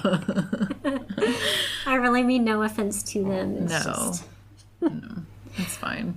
I didn't really share as many stories of things because there's so much, but I will say there's 2 that I might share just real quickly because they were really funny. Let's hear them. To me, anyway. I kind of feel bad about one of them. But anyways, so the first one was in Zubiri. We stayed in this really cute little, there's kind of different names for lodging, and you sort of figure out that some of them are kind of private rooms, but they're some of them are individual run, and there's all kinds of different things, and these will be in the guidebook, but this was kind of more private, and we ended up getting a private room, and the man that ran this place was so sweet. He did not speak English, but was really good at communicating, so he kind of communicated everything and showed us where the laundry was and where we could hang the laundry out back. So we settle in, we do our laundry, we hang it out back, and we go and we get some food and we come back. And I'm trying to go out and get the laundry, but there's this lady that I think lived like in an adjoining house, and she's trying to get her sheep to do something. I assume like maybe go to where they're supposed to be eating Her dinner. sheep? Yes, a herd of sheep. Okay. And they are not cooperating. And like they just keep, there's always that, if you have raised them, I used to raise goats and we had some sheep, so I felt her pain so deeply because I've been there. But it's like every time she would get them directed to where she wanted them to go, that one sheep would turn around and like run the opposite direction, and then the whole herd is running. And the whole time she's got this dog with her that will not stop barking, and he's like not helping, so she's yelling at him. She's yelling at the sheep, and then I start to go back to get my laundry, and she yells something at me, and I don't know what it was, but I understood. It was like, girl, if you fuck this up again, like if you make these sheep scatter, I will kill you and toss you in that river. So it was like very clear. So I just kind of like had to hide out on the steps for a while and wait, but oh my God, I felt so bad for her because, again, I have been there, and it is the most frustrating thing in the world. Like, she was about to just fall apart. I think, and then You just, like, so identified with her plot that she was going through at that moment. For me, it was goats, but, like I have been there. Yeah. And she finally, like... The thing is, I don't know how this story ended because she finally started to get them going the right direction, and then that one sheep turned around. There was sort of like a Y in the road. One turned around and just ran up the hill the opposite direction, and they all ran up the hill. And she, like, the last time I saw her, she was following them, so I don't know what happened. I bet she cussed those goats, though. Or the sheep. I did eventually get the laundry, but... So I'm laughing. I know I shouldn't because she was so exasperated, but it's really funny for me to think about now. Just a human moment. Yeah, it sort of like transcended the difference in like culture and language. It was like, I knew. Yeah. And the other one, this one I feel so bad for laughing at. I really do. But there's no injuries involved, so it's fine. But this one was when we were kind of walking. It was like a very hilly, beautiful area, and it was towards the end of the trip, so it was sort of like walking down this long hill into the town that I mentioned called Armentira, where there was a big monastery. But as we're walking, the path is kind of following a route where you can keep kind of seeing the same like houses and scenery for a very long time. And so there is this like very old looking man kind of like tending to his sheep on the hillside. And he did the very slow, controlled, like, oh, I'm falling, like, butt slide, and caught himself. And, you know, he was okay or whatever because he fell very gently. But the funny and terrible part was that for the next, like, 10 minutes as we're walking down the street, this poor man is, like, struggling and failing to stand back up. Aww. Because it was, like, just enough of an incline that he just could not get, like, the right angle or whatever. But what made it funny is like, and it was to the point where I was like, do I need to walk up there and help? Like, do I need to find a way to get up there and like help this poor man get back up because he cannot do it? But what made it so funny is his sheep were just staring at him the whole time, like just standing there. And like, I don't know, there's something about the way animals look at you sometimes that's just like, every time I think about this scene afterwards, I just can't stop thinking about those sheep just watching him struggle. Like, so unaffected. But the good news is that someone did come out, like, because I genuinely was like, someone needs to help this man, and I might have to walk up there. But someone did come out finally and help him up, so. The man is okay. He's okay. Katie did not just cruelly laugh at him. He's okay. He's unharmed. He just struggled for a long time with his sheep judging him. Freaking unhelpful sheep. I know. I was like, guys, get over there. Give him a hand. Like, get close enough where he can use you to get up. They're like, hell nah. They were just judging the whole time. But I have a lot more stories, but those ones, I don't know why they both involve sheep, but the sheep were main players. A lot of sheep. Did you see a lot of sheep? A lot of sheep, yeah. Sheep farming. And a lot of good cheese made of sheep and goat milk. Lordy, that sounds good. Well, on that note, I'm going to need a snack soon. I'm so hungry. So I hope we have given due justice to your trip. I hope we have. And I hope that we've given something for our listeners to chew on, and any hopeful future pilgrims some things to think about when making their plans as well. Yeah. We sure do appreciate you guys coming back to listen, and we're going to be back. It won't take 6 months this time. So we'll be back within a month with a new episode, and yeah. Yeah. Hopefully some fall adventures we can tip out. We'll have to see. Yeah, I hope so. We're going to have a lot going on, but we've got plenty of fall ahead. We're still in summer, so yes, things to look forward to. In the meantime, we hope you guys are all taking good care of yourselves and each other. Be kind. The world is crazy, so maintain, guys. Yeah. Hang in there. I mean, thrive if you feel like you have that ability to do that. Maintain, thrive, whatever you can pull whatever off. You got. Do that. Yes, come back to us, though. Thank you all so much. We will see you next time. Bye.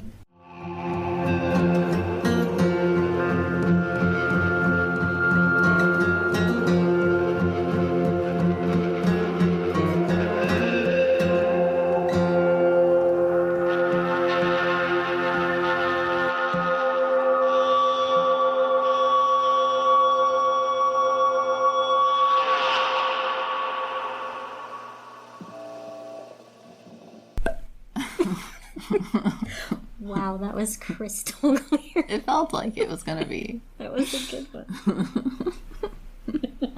Back and better before.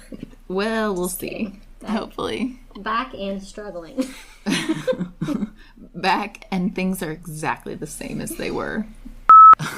We'll cut this. It's fine. I think it's good to just take breaks sometimes. Also, I am out of breath all the time right now. Are you okay? I'm like, she is like working hard over there.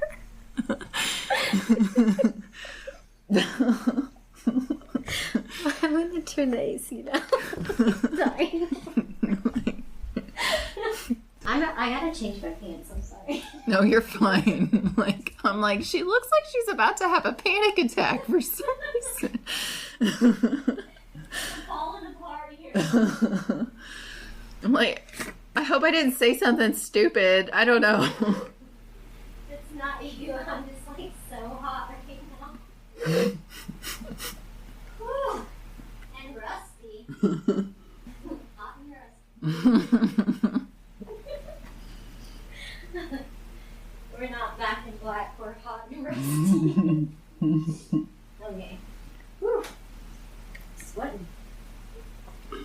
It's just over here like I'm so over your shit.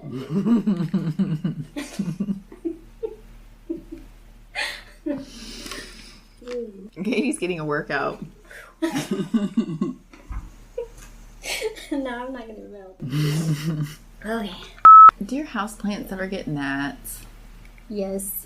They get all kinds of weird things on them. I don't know. It doesn't really seem to do that much. They seem fine. I know. Like the gnats are very happy. Thank you.